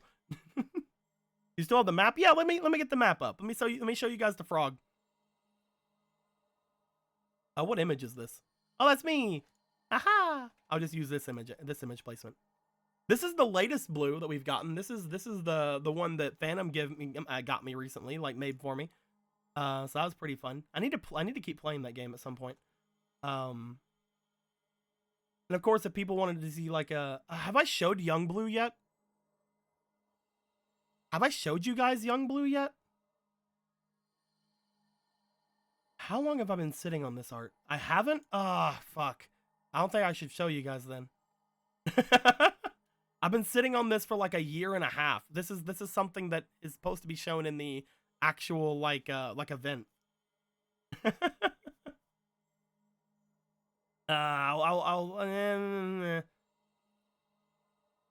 have shown you? Again, I've been sitting on this for a bit. Even if I haven't shown you guys, I guess I can show you guys. This is I've at least, and again, I've already told you guys about his first ever little summons. It has his first little summon in it too. Let's go for it. Bah. We have a tiny Blue. We have a tiny Blue with his Coatl.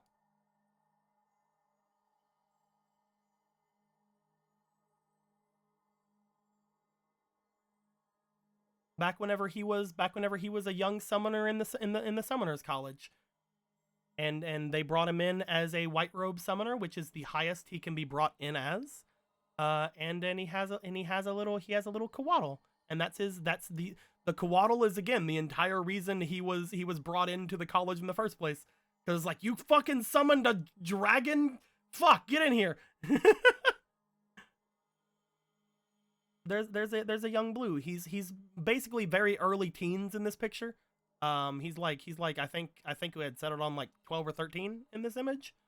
Maybe 14, I can't remember. But yeah. There is the young boy Blue. But he grows up into an asshole? What are you talking about? He's perfectly fine. What are you talking about? He's great.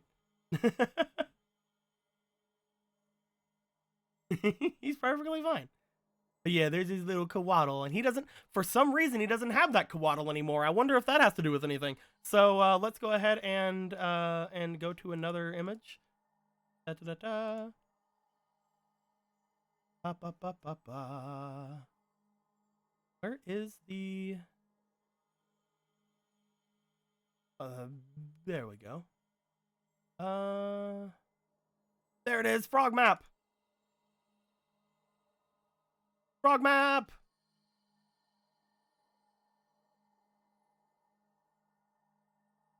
There's Tadpole Island. We talked about that today. We talked about Tadpole Island.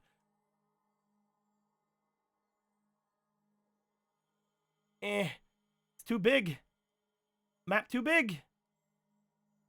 There we go. The Kingdom of Coronas, otherwise known as the Kingdom of Ghetto.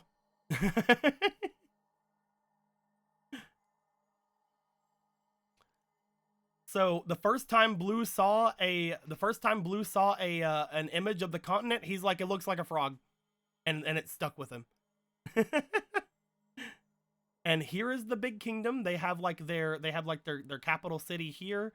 It kind of goes off into this big area here, but this place has a bunch of mountains. Like this continent has a ton of mountain range in it, to a point where the mountains are basically take up like what 60% of the entire landmass. It makes things very defensible, but it also separates the land into 4 very equal parts. And these 4 parts are governed by 4 different people. The frog was an accident? It was an accident, yes, but we turned it, we made it canon. So the 4 different places here, are 4 different basically great powers that belong to this place. So right here in the center, we have the capital city of Coronas, which is where the Sun Elf kingdom is. That is where basically a bunch of elves and humans and other races and stuff live. Let me put it below the stream layout so we can kind of still mess with that. So this is where basically all of the Sun Elves and everything like that go. There is the capital city that apparently this place is supposed to rule the entire country, but it doesn't. We have the Dark Marsh of the Witch, which is right here. That is a place that is said to have been held by the strongest person that is on the continent, the Dark Witch of Yule, which is one of the Knights of, or not, what are they called? Let me go and grab them before I mess up my own lore. I don't want to mess up my own lore, guys. The Knights of the Cycles. Basically, there is a person there who is known as the Dark Witch of Yule, otherwise known as the Keeper of 8, because the 8 different quote unquote Knights of the Cycles are supposed to listen to her. Although, again, we don't even know if there are 8 of them anymore. But yeah, she lives in the Marsh of the Dark Witch. She basically stays there. She is also the only person said to be alive who has confronted the dragon which lives in the north, which was the ruler of the area up here. There's a big Angie dragon right there, but that is before Blue came in with the city of Kepton. So the city of Kepton is now the big place up here to the north. They basically control all the land here. They know that the people have to funnel themselves in over here. They can only ever attack them from the east. So Blue has set up checkpoints all throughout the area to the east, so he knows when people are coming. And he basically goes, bring it fucking on. If the kingdom wants to come after us, we'll fucking destroy them. So Angie Dragon is also kind of his plan. He goes, they're not going to march up here, because if they march up here, they're going to anger the fucking sleepy dragon up there, and then they're going to have to deal with me and the dragon. So Blue is very confident in his placement on the continent. So that's basically where he's at. He's like, I have the mountains as my advantage. I have a large area below, which is full of magical creatures at my call. I have the northern area, which is guarded by a big dragon, which you don't like, and I have me and all my companions. Fucking come at me. So that is why, you know, nothing ever happens up here in the walled city. And then finally we have the area down here, which is the only college in the kingdom, or the only college on the continent. Because again, I told you there were several different colleges of magic. This one just happens to be where the Summoners College is. The Summoners College is at the very tail end of the continent. Tail end being very, yeah. It is the most accessible to the mainland. And this is where all of the magicians come that have a inclination towards summoning magic. The Summoners College keeps them and quote unquote trains them. And if you get out of the Summoners College, then you are associated with the Summoners College. So the idea behind that is, again, like I told you guys before, magical beings, as well as mages and other things like that, are considered a commodity to the world. So as long as you have something that is magical, such as a magical being or a wizard or a mage, not only are they a powerful deterrent and a powerful asset to whoever has them, they are also considered an energy source as of sorts. So as they live, they give off energy, which if you know how to harness it, then you can almost treat it like kind of a battery. So all of the colleges are very much powerful because they have access to all of the magic of those who are associated with them.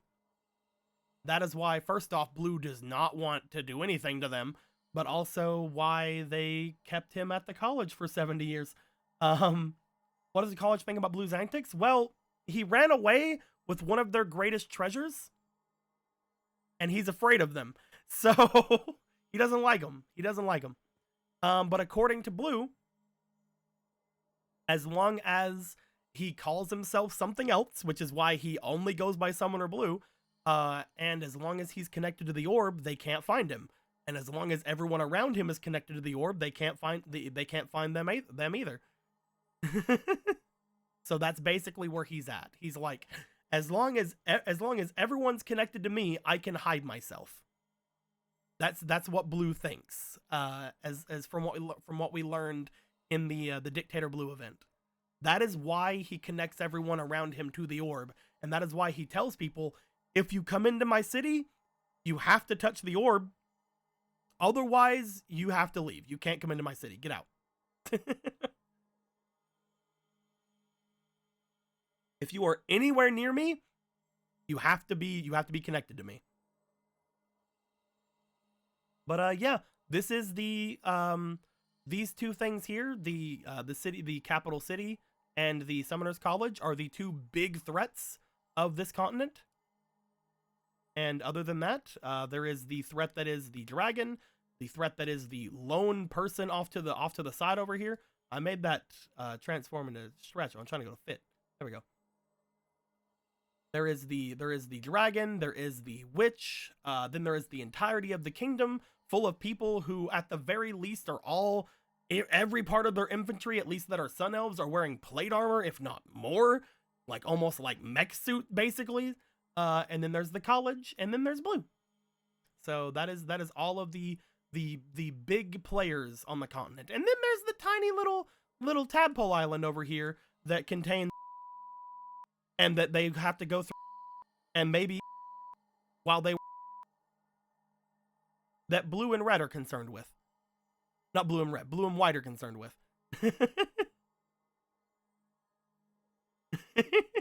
Don't worry about that. So yeah.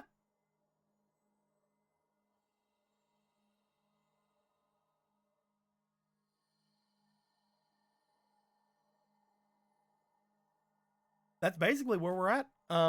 That's all of the lore of Summoner Blue. Very much kind of paraphrased. At least all the lore you guys know. Obviously, once we have the Summoners College event, more lore will happen because of that, because we'll get to learn more about Blue. After that, there was going to be a big thing with the Dark Witch, which I hope would have went going on right now, but apparently, you know, a year and a half goes by and nothing happens. I don't know.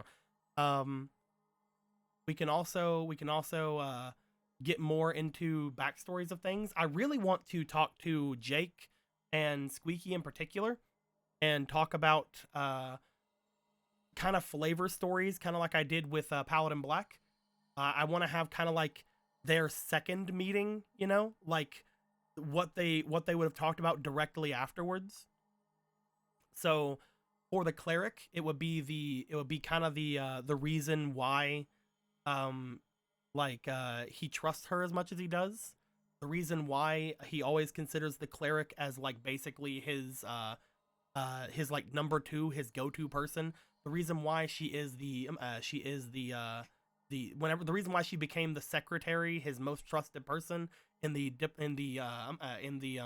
Dictator Blue event, and the reason why, just like with Squeaky, he considers her his best friend. So I want to kind of have a bit of a story there where, you know, potentially that's when they bring up the Jester Green stuff, or maybe that's just whenever they decide, like, maybe that's when other things go down. And I want to talk to Jake about a flavor story just after he gets his payment. So basically, I want to have Rogue Purple's flavor story happen right after they acquire Monk Orange. Maybe have a flavor story between him and Archer Red, since they're both kind of swords for hire kind of thing. Maybe have like something kind of there. Once the actual Summoners College event is over, I can go kind of more into Sorcerer White as well. And again, I'll basically have to decide by the end of the year whether or not I'm gonna have the Summoners College event, or if I'm just gonna make lore posts and just kind of have a kind of just fun week or so long RP about it, like kind of just have you guys go wild, you know, kind of like what we did with the Dictator Blue event. Maybe not have it as streamlined as we did the one that was going on with the Northern Outer Wall stuff. That way we can just have the lore reveal itself and not have like an actual big roleplay about it. Because if we don't do it eventually, then we're gonna be stuck. Like, the lore is gonna be stuck where it is if we don't eventually have it come forward. So maybe just having like a big non-canon, just do what you want roleplay instead of like a streamlined thing, or maybe at the end, just like with Dictator Blue event, maybe at the end of all of it, we like wrap everything into a bow, you know? At the end of all of it, we kind of have like a streamlined roleplay. That might be better. Just to kind of have everybody sit and understand each other, you know, understand the world a bit. That might be fun. That actually might be the best option now that I'm thinking about it. It might actually just be like, make the roleplay once we're done with Northern Outer Walls, just like make like the non-canon roleplay be the Summoner College roleplay. Have you guys have your own like interactions that aren't like completely like something I have to take from, but like if anything important happens, I can like go like pigeonhole it, like, ooh, that looked good, I'll take that. Yeah. And then just sprinkle in a bunch of like canon events over like maybe the course of a year. That might be fun, actually. That might be actually super fun. Be like, go where you're interacting things. Exactly. Like, I can just every now and then have myself interact, and every now and then have Squeaky can come in and interact with her character that she's going to be playing during that.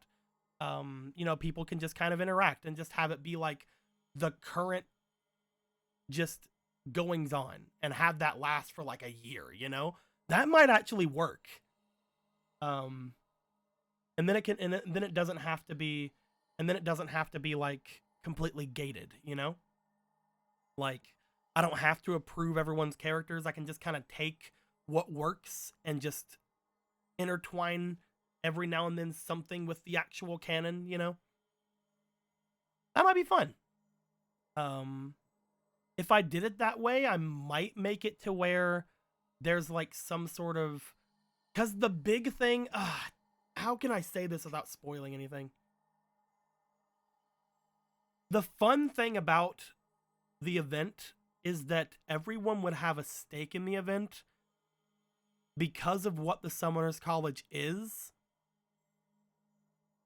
One of the big things in the beginning of the event is going to be kind of like what happened with the Dictator Blue event, where everyone's kind of affected by something. And while you guys would remember your goals somewhat, you guys also wouldn't really think it's weird to go about Summoners College life. Does that explain anything?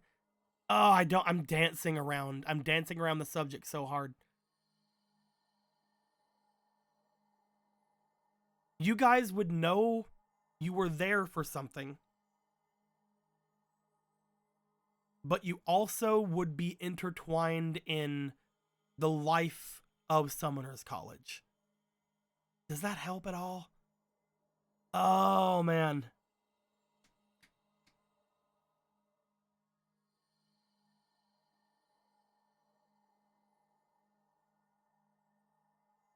Nona might kind of. Kind of.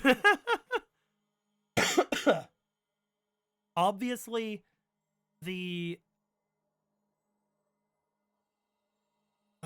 obviously nothing. Obviously, not everything goes to plan as soon as you show up. You know?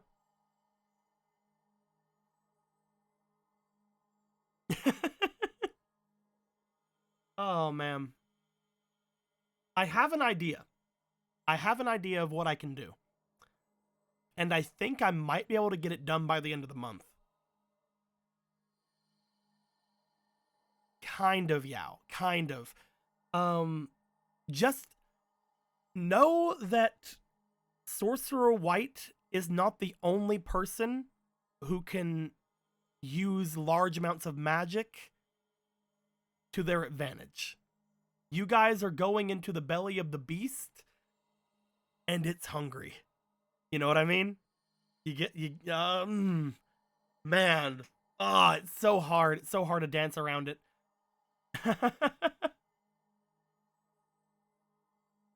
You guys are going to the place, the one place on this entire place. You guys are going to the biggest place that Blue is actually afraid of without Blue's knowledge that you're going there. So you have no protections from him, is basically the extent I can say.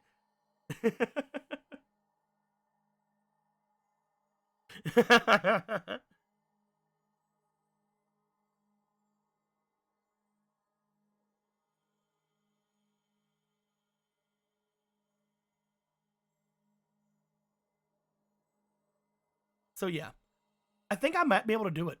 I might be able to get it done by the end of the month and maybe make that be just like the current canon of like the whole, make that be the current canon of like the whole Discord for like a year or something. And then like not have to tie myself into making everything like maybe not tie myself into coronating everything. This might actually super work. I'm actually getting excited. This might actually super work. And it's not what I wanted to do, obviously. It's not what I wanted to do in the beginning, because I had like this idea of like actually giving you guys a roleplay experience, actually giving you guys like almost like a DM'd experience, but I just can't.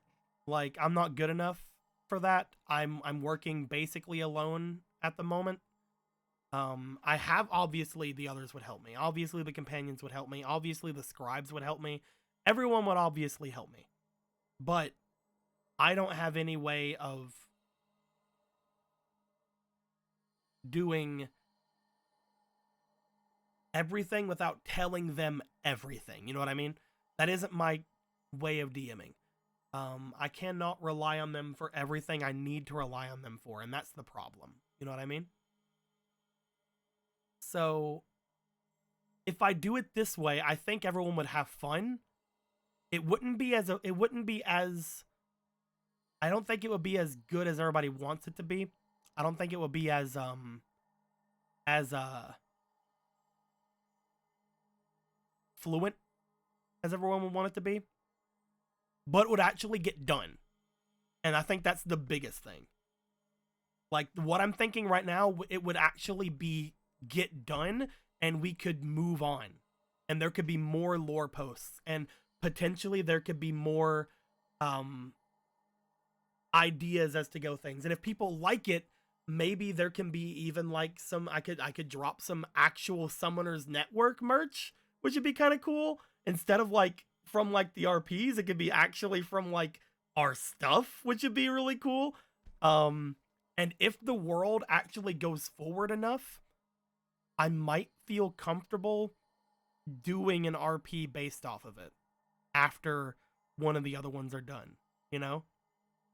Which is always the plan. The plan is always to get my lore to the point where I can have like the Monday crew or like the Wednesday crew or something go through like an actual Summoners Network roleplay. Like an actual Summoners Network world roleplay, you know? Where people like Emerald and people like Eric could maybe even actually have canonical characters in it that aren't just connected to Blue, you know? Like Emerald already has a canonical character, obviously, but like someone that isn't someone connected to Blue, they could have like their own stuff they can do, like where they don't have to be like they don't have to be Cleric Pink, for example. Like Squeaky could be someone else they want to do in the same world. Like they don't have to be Emerald Stag. They could be their own thing they choose for their own world. Someone in the mainland and the capital. Exactly. Like if I were to do something, it would be taking place in the entirety of this world. So not only would it be like this continent, but it might be the Tadpole Island. It might be the mainland. It might be the ass of Summoners College. You know? There might actually be a way for people to actually learn more about it, and that could be super fun.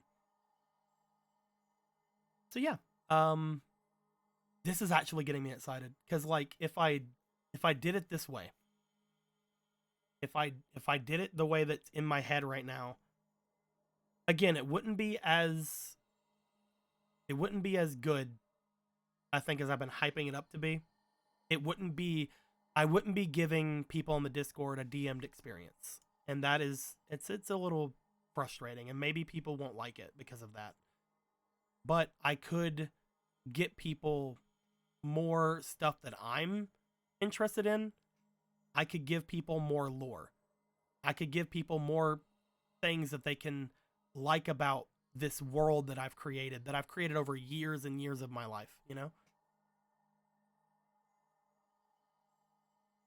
Would some demons be used as slaves just for magic power? So, I mentioned it before. And I'll go into it a little bit more once we do the Summoners College stuff. But, for example, let's for example, I'm gonna go and grab another image. Let us, for example, take where's he at? Let us, for example, take Engi Dragon here. Here's Engi Dragon. Engi Dragon, he lives up here to the north. He big Engi boy. Let's, for example, take Engi Dragon here. He is big Engi. He is big Engi Dragon. He do big Engi stuff. So, if someone from the capital, right here, if someone from the capital were to find and somehow defeat or subdue Big Engi Dragon in some way,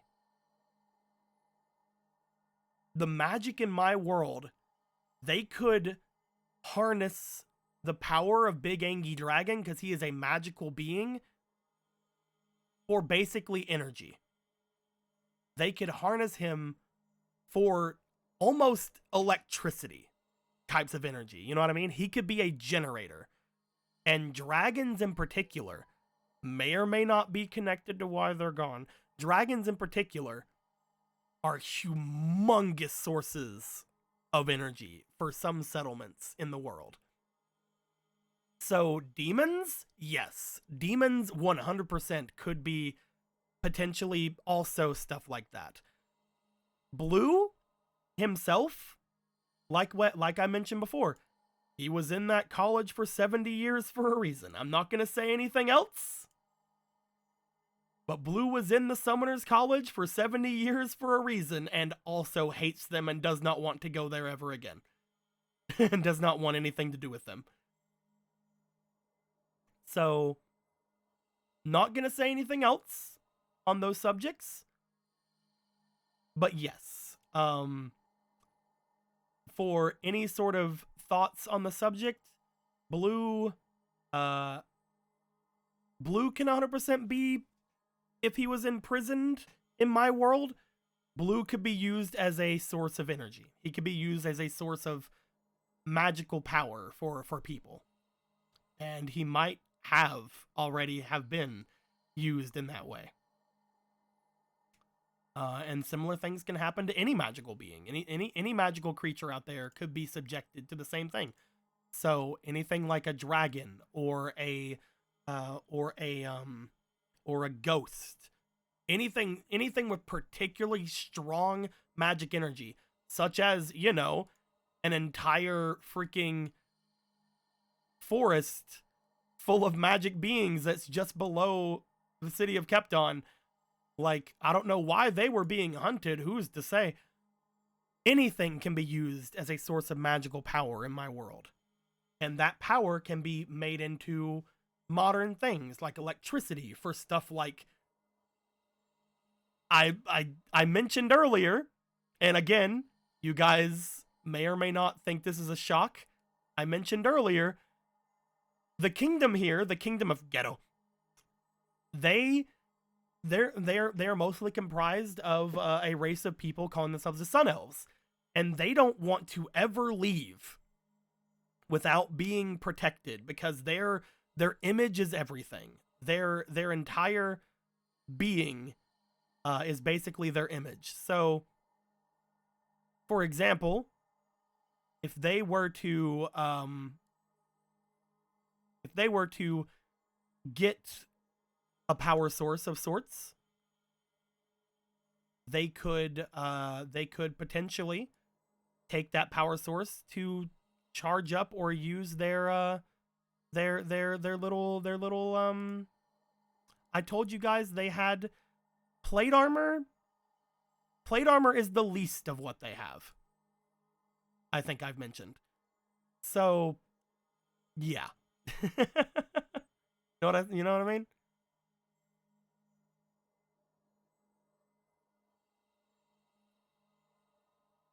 They have things that can be considered mechs in their kingdom. And those things have to be powered by something. So what could the Summoners College have? You know? Like that's kind of where this world is. I wouldn't consider my world directly fantasy just because they have things like that. They have things like that. They kind of have like steampunk-esque. They have guns. They have electricity. They have mechs in this world. They have machines. Warforged are things that are in this world, like robots. Like, and a lot of their stuff are based off of how much magic they have in the world, either through people willingly giving it, or sometimes people will hunt magical beings, like dangerous magical beings, such as demons or dragons or something of the sort. And if they can capture them alive, maybe someone can use them as a power source.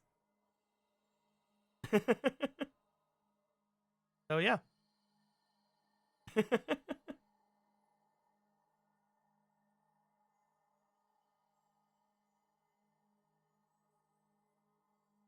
So that's kind of where things are there. Big Angie Dragon obviously is in no danger of that. Why would he ever be in danger of that? He is Big Angie Dragon, and he is basically the strongest thing on this entire continent. So no one messes with Big Angie Dragon. But if you could mess with things that aren't as powerful as Big Angie Dragon, but still pretty powerful, then you might have some good things. So what does Blue do with this knowledge? Well, Blue has a way of kind of channeling that through his orb.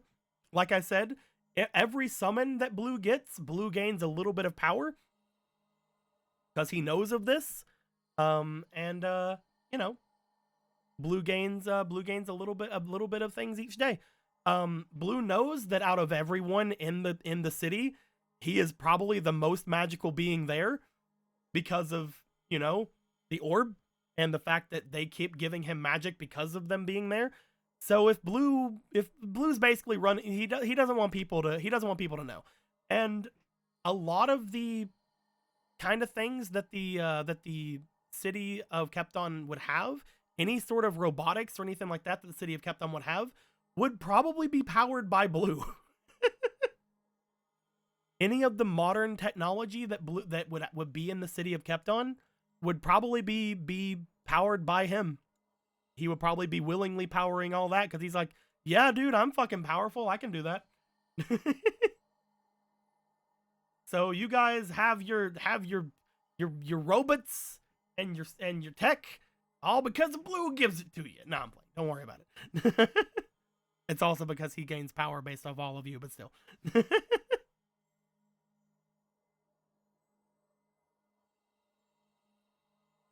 But yeah. That's where we're kind of at. The new smartphone powered by Blue. Hell yeah, you can charge our stuff. Yeah, kind of.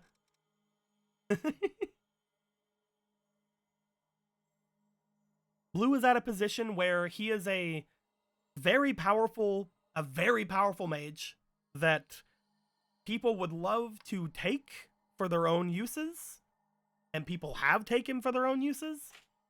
But even Blue would not be like as good as like getting like a full grown dragon. If they got a full grown dragon, that would be like 10 Blues. That would be like Blue's like a double A, and like a dragon is like a fucking like a D, you know? Or like a bigger battery, you know, like a big one, a battery pack. But you know, even a regular person like would not be as good as a double A, you know? Like Blue's still really good for being a double A, but getting someone like an adult dragon would be like getting like a power pack, you know? For your phone. So yeah, that's basically how things go there. Adult dragon is a car battery? I wouldn't put it on that level. Blue is still very, very much like, if we were to say that an adult dragon is a car battery, then Blue would be like some sort of like electric. He'd be like a motorcycle battery, you know. But you know, then there's the Angie Dragon, and Angie Dragon is like much better than an adult dragon. Angie Dragon is much bigger than an adult dragon. I would say that if we were to compare uses of like for use in like a battery like scenario, Blue would probably be able to sustain more than let's say like a young dragon, just because, you know, there are still young dragons out there. They have not been hunted down to extinction because people are like, they need to get bigger. Maybe I'm playing. That's not how things go. But that's basically why Blue's on the run. He knows that people would want him. And they have wanted him in the past, and they have gotten him in the past, and he doesn't want anyone to have him again. I've revealed a lot. Not a lot of it is relevant at the moment. A lot of this stuff that I'm saying is relevant in the far future of this world. And by far I mean a couple of years. Whenever like the actual plot of my world kind of kicks off. But yeah, Blue is very much a backstory. He's very much a backstory to this world. And once I get up the courage to actually make a campaign based off of this world, it will be like 10 years in the future of this world, maybe a little more, maybe a little less. He's an elf, so he can live for quite a bit. But yeah.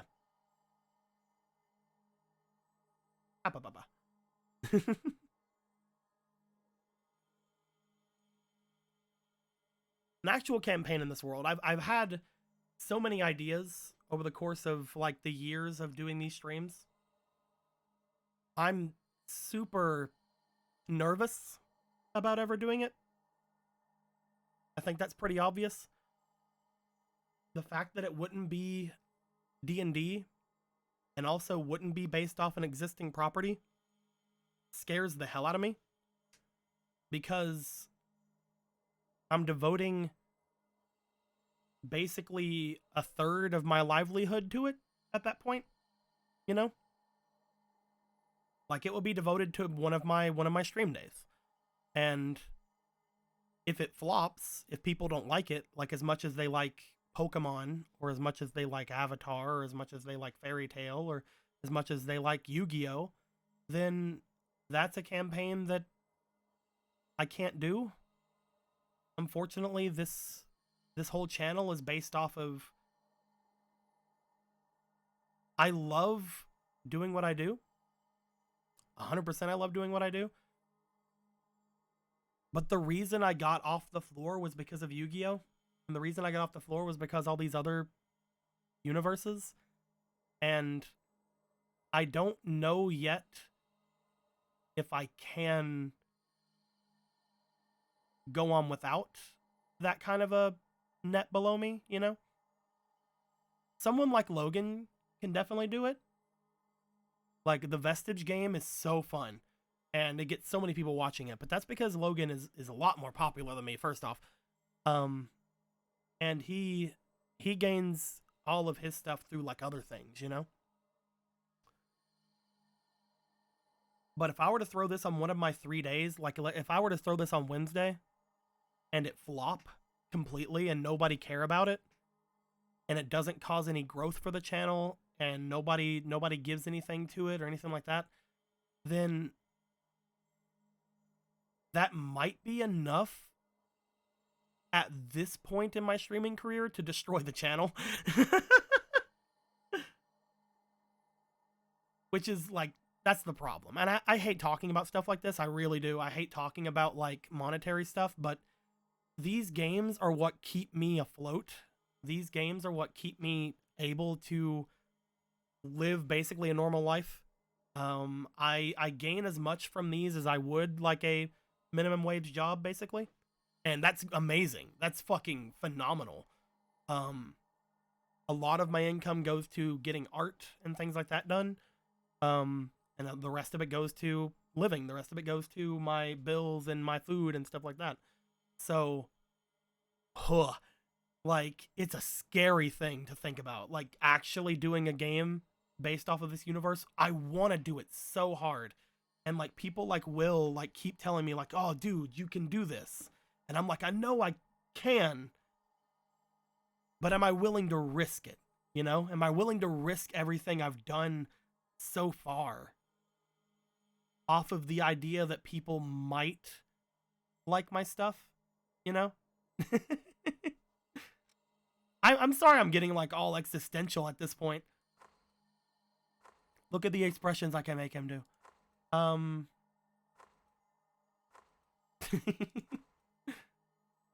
know I'm getting like super existential at this point, but like, man, you know? I know people like my stuff. I love that you guys love my stuff. It's because of everybody that I'm able to do it. Like, I don't see much of a difference between me making a non-D&D based game of my world and making it off of like Shaman King, just for example, throwing that out in the open. If I were to make a Wednesday game of Summoner's Network, the Summoner's Network RP, based on the universe of Summoner's Network, would that be more entertaining to someone and more eye-catching to someone than if I were to have made a Shaman King RP? You know? Like, what would be better for growth on the channel?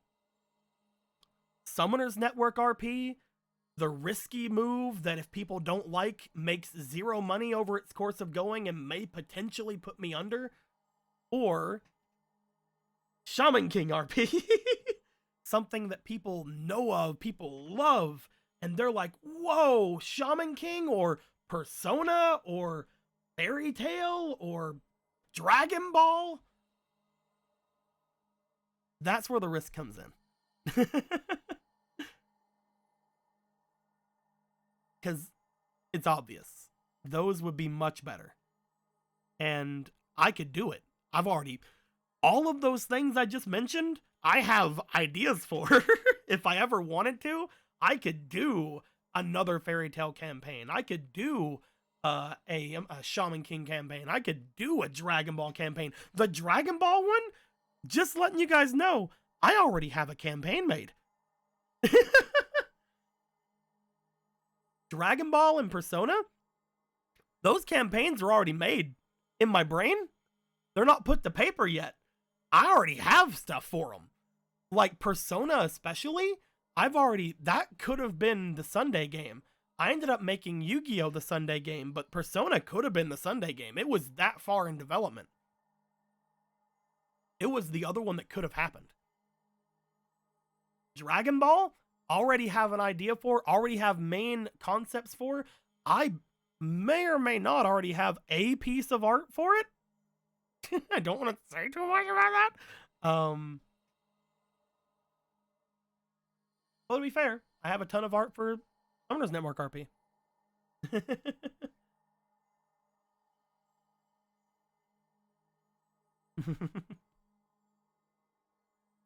I think I'd be fine. I have that much confidence. I think it would be fine if I were to do a Summoners Network roleplay. The idea, I think, is cool enough. The world, I think, is cool enough. A world of fantasy where we can go through like a Wild Arms-esque D&D world mixed with like actual fantasy stuff like genies and dragons and elves, and it would be really fun. People would obviously be like, oh, you're doing D&D but not D&D, or oh, you're doing Lord of the Rings, or oh, you're doing this other stuff. And on the one hand, I'd be like, you know, you're fair. That's fair. There's a lot of influences in this world with any sort of media that I had, but it's still mine. It's still a world that I created. It's still, you can say that the main character is an elf. And elves were made by Talkin or D&D or this certain type of elf. Oh, we've seen these elves before. Oh, you're a summoner? Oh, that's fucking great. We've seen an isekai with summoners. We've seen anime with summoners. We've seen Final Fantasy with summoners. And I'd be like, yeah, you've got the influences down pat. But have you seen a world with all of that? Have you seen a world that has this type of genie-like influence, these types of specific elven things where they're like more like corruptible or more like regular mortals would be? Have you seen a place where magical beings, while they are powerful, they have humongous weaknesses and can be exploited to this extent? Have you seen a world that has the school quote unquote system, but also those are terrifying, like actual like nuclear deterrents? Have you seen this world specifically? Yes, you've seen things with all of those things together, but even if you've seen a place, even if you've seen a world where all of those things are true, for everything I just mentioned, yes, you've played Dark Cloud, and all those things are in Dark Cloud, or you've done these things. Have you seen this one? Because I guarantee you, everyone's interpretation of these fantasy tropes, as crazy as they are, as unique as they are, everyone's perception of them is different. And is mine as interesting as any of those? I'd like to think yes.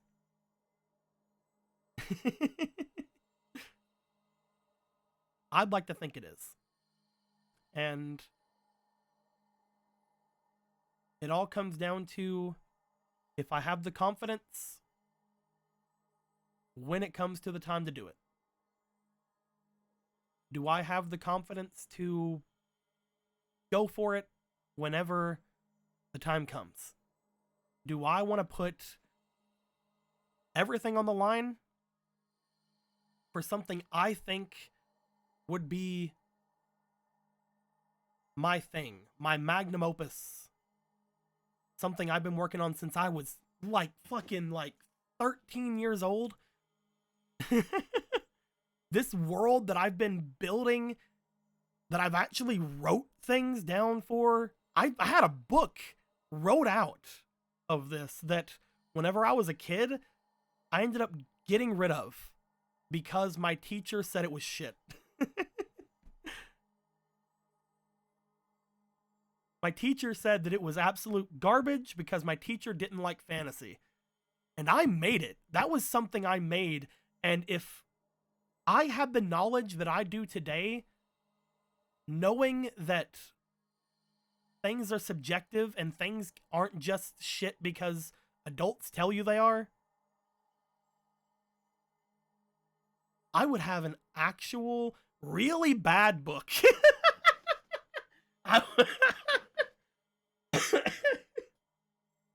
I would have a shitty book that I could show people that I made whenever I was freaking 15 years old, that I had, that was as long, that had a bigger word count than any of the books that I have read back then, that I could have done something with, instead of giving in to my depression and my anxiety and getting rid of it because the one person I trusted to read it, the one person that I thought could give me actual feedback, just told me it was shit. I think that I am ready at some point to put it back out there. Maybe after Avatar, or maybe after Zelda. It would have to be on a Monday or a Wednesday. I don't want to put it on a Sunday. I don't want to put it on... Sunday, honestly, is the best day, but it's also now half days. So I wouldn't want to have it be slow. It wouldn't have a chance. It wouldn't have even the slightest bit of a chance at that point. Maybe after one of those is over, I'll do it. If I have the confidence, if I feel like the world, the lore has pushed up to a point in this last year to get to a point where I can actually do it. Where I have enough people thinking that it'd be fun. Where I have the right group of people to play it. Because I'm pretty sure that my players are also tired of playing a bunch of these worlds. Like, maybe they're not. I want to try something that is only limited by me. And if something like that can't make my players happy, and if something like that can't make the viewers happy, that's why it's a risk, I guess, but I do think it'll work out.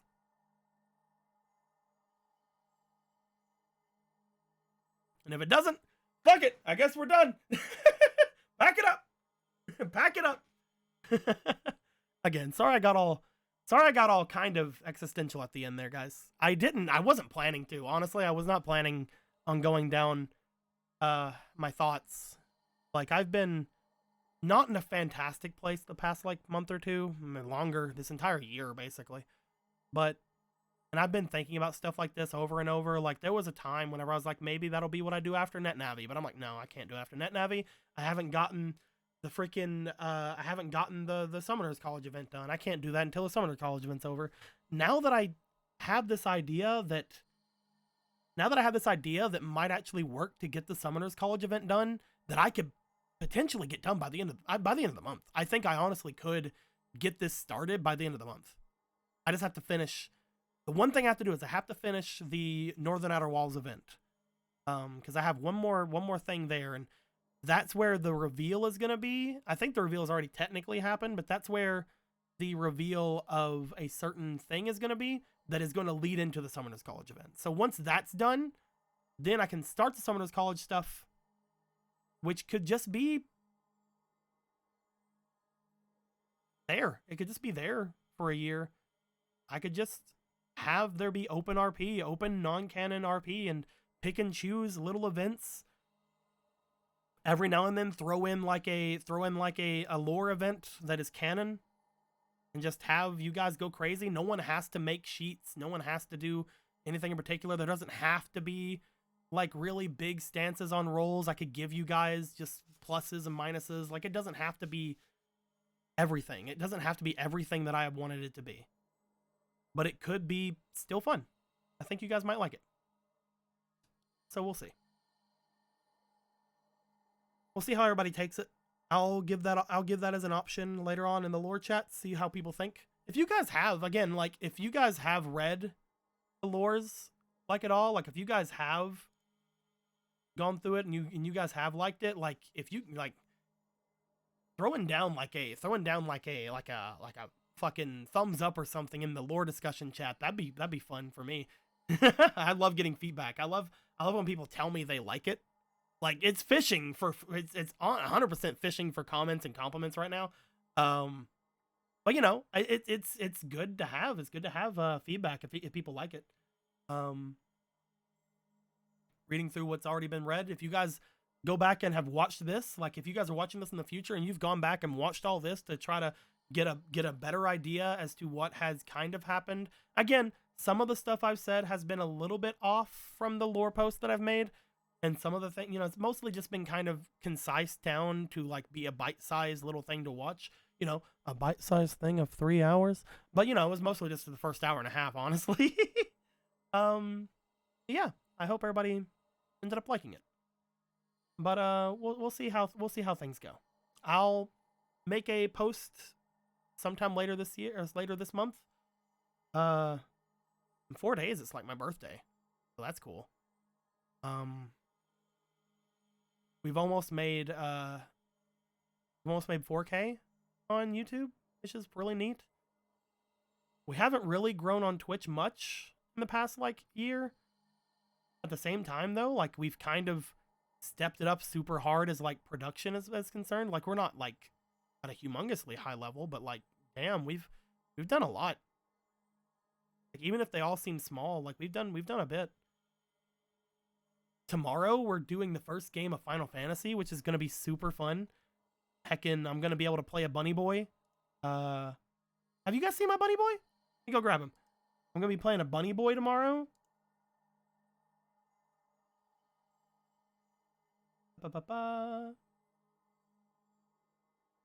This is of course Jake's game, and Jake's freaking fantastic. I've had him DM before me a couple of times. He's just now got the confidence back up to do it again. Here's my bunny boy. There's the sphere. Look at him. I love him.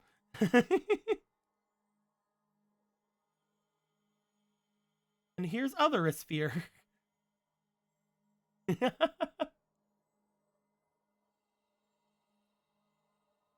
Sphere is actually super fun because he's actually something I've been wanting to make for a long time as well. He's a big bunny boy. I've always been bunnies. I've always been something that I've been really connected to as far as like, oh, you like animals. Like what do you like? It's like I like bunnies. They just don't like me. So that's fun. The one that did not let's not talk too much about it. I don't want to spoil anything, but there is a big difference between my backstory game and the other 3 that I am super into. I'm good with that. Heck yeah. You want your bunny boy in a reverse bunny outfit for your birthday? What the fuck do you mean a reverse bunny out? What do you mean? What are you talking about?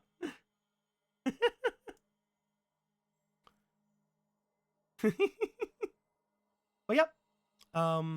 Later today, over on the Nat19 official channel, there's gonna be some vestige. I'm not gonna be a part of it today.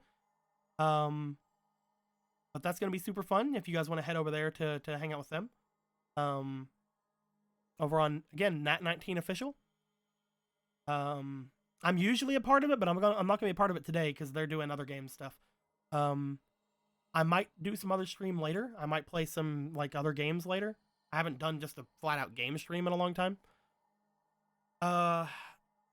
Tomorrow we're gonna have Final Fantasy instead of Yu-Gi-Oh. That's gonna be the first time that I'm gonna have a Sunday off in a long time. That's gonna be super fun. Again, I'm taking a big risk with this too because Sundays are like the big days. Sundays are like the fucking those are the days that usually keep me afloat. So I hope you guys do like it, and I hope it doesn't cause too much of a drop in everything. But I'm really looking forward to having a day off. Let's see here. Monday we're hopefully going back to Zelda. That's gonna be super fun.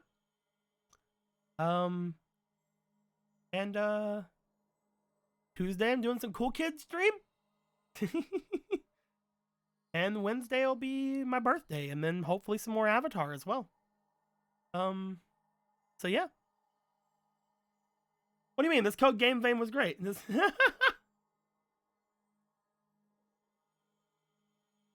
Code Vein's pretty fun. I'll actually have to play it sometime.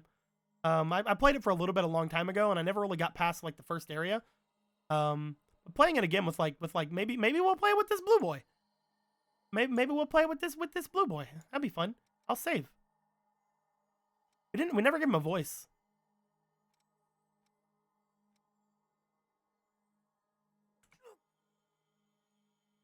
Excellent. Let's take a break. I'll find a way to repair. Can you lead me there? It seems our fates are linked.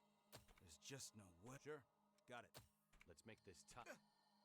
Muchas gracias. Later. Whoa! Whoa! Thank you. That way. All right. You've got thanks. I pray for luck in battle. Be proud. You Stay safe. later. Bring it on. I screwed up. Very nice. I've never seen something like this. Well, let's do. I made a mistake. Let's take a short break. They're so weird. Like it sounds like they're different people sometimes. Excuse me. What else did you expect? Sorry. Way to go. I'd probably say 8. I hope the trip goes well. See, like right there, that was much deeper, right? That was pretty fun. See if you can stop me. Way to do it. I'm glad you're around. Well, see you. You're on. That's probably the closest. 4 sound right? Let's look at 4. Appreciate it. I won't make the same mistake. May you stay safe. It's been a while. He sounds too serious. I messed up. Let's take a rest. This is just tragic. Yeah, he sounds too serious in 4. That was close. I've got no criticism to offer. Well, thanks. It's a plan. I think it has to be 7 or 8. Probably got to be 7 or 8. Yeah. Save appearance. Oh, bam. We've saved him. Maybe we'll play it. Maybe we'll play it as this boy at some point. That'll be fun. I'll have to like give him some more stuff because like he's very bare bones right now. Sun elf. Unleash the power of the sun.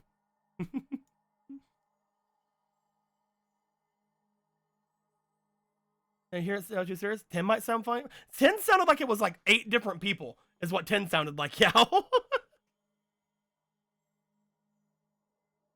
But yeah, maybe we'll play some Code Vein later or something. That might be fun. See how this boy can go through the actual thing. That might be super fun. I don't know. Maybe we'll finally get back to Yakuza or Final Fantasy VII. I don't know. There's a bunch of games dude. Like, there's so many games. Maybe we'll play freaking Doki Doki Literature Club Plus. That just came out. That'd be fun. Hey, Eclipse. How you doing? You missed the whole stream. I think. I don't know. Maybe you've been here. But yeah. Later on, we'll probably play some games or something, or I'll hang out with friends. I don't know. I might hang out with Squeaky later. I think she might be doing a stream later. I don't know. If she does, we'll see. Again, tomorrow, Final Fantasy. That'll be super fun, no matter what. Like, even if I don't do anything now, like, Final Fantasy tomorrow, that sounds pretty good. Is anybody I know doing anything? Let's check it out. Den's doing stuff. Let's send you guys over to Den.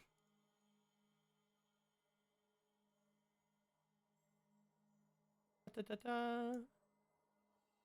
gonna send you guys over to Den. Just showed up and it's already ending. I'm sorry, my dude. I'm sorry. We've been going on for like 3 hours, 3 hours and 20 minutes, and it's just been talking about Blue. Don't worry, I'll be uploading this, so don't worry. I'll go onto YouTube probably just immediately.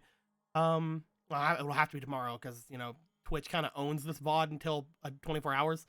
So, but it'll go on to YouTube. Don't you worry. Or you can just watch it here. I don't think anybody would stop you. But let's go ahead and go /raid.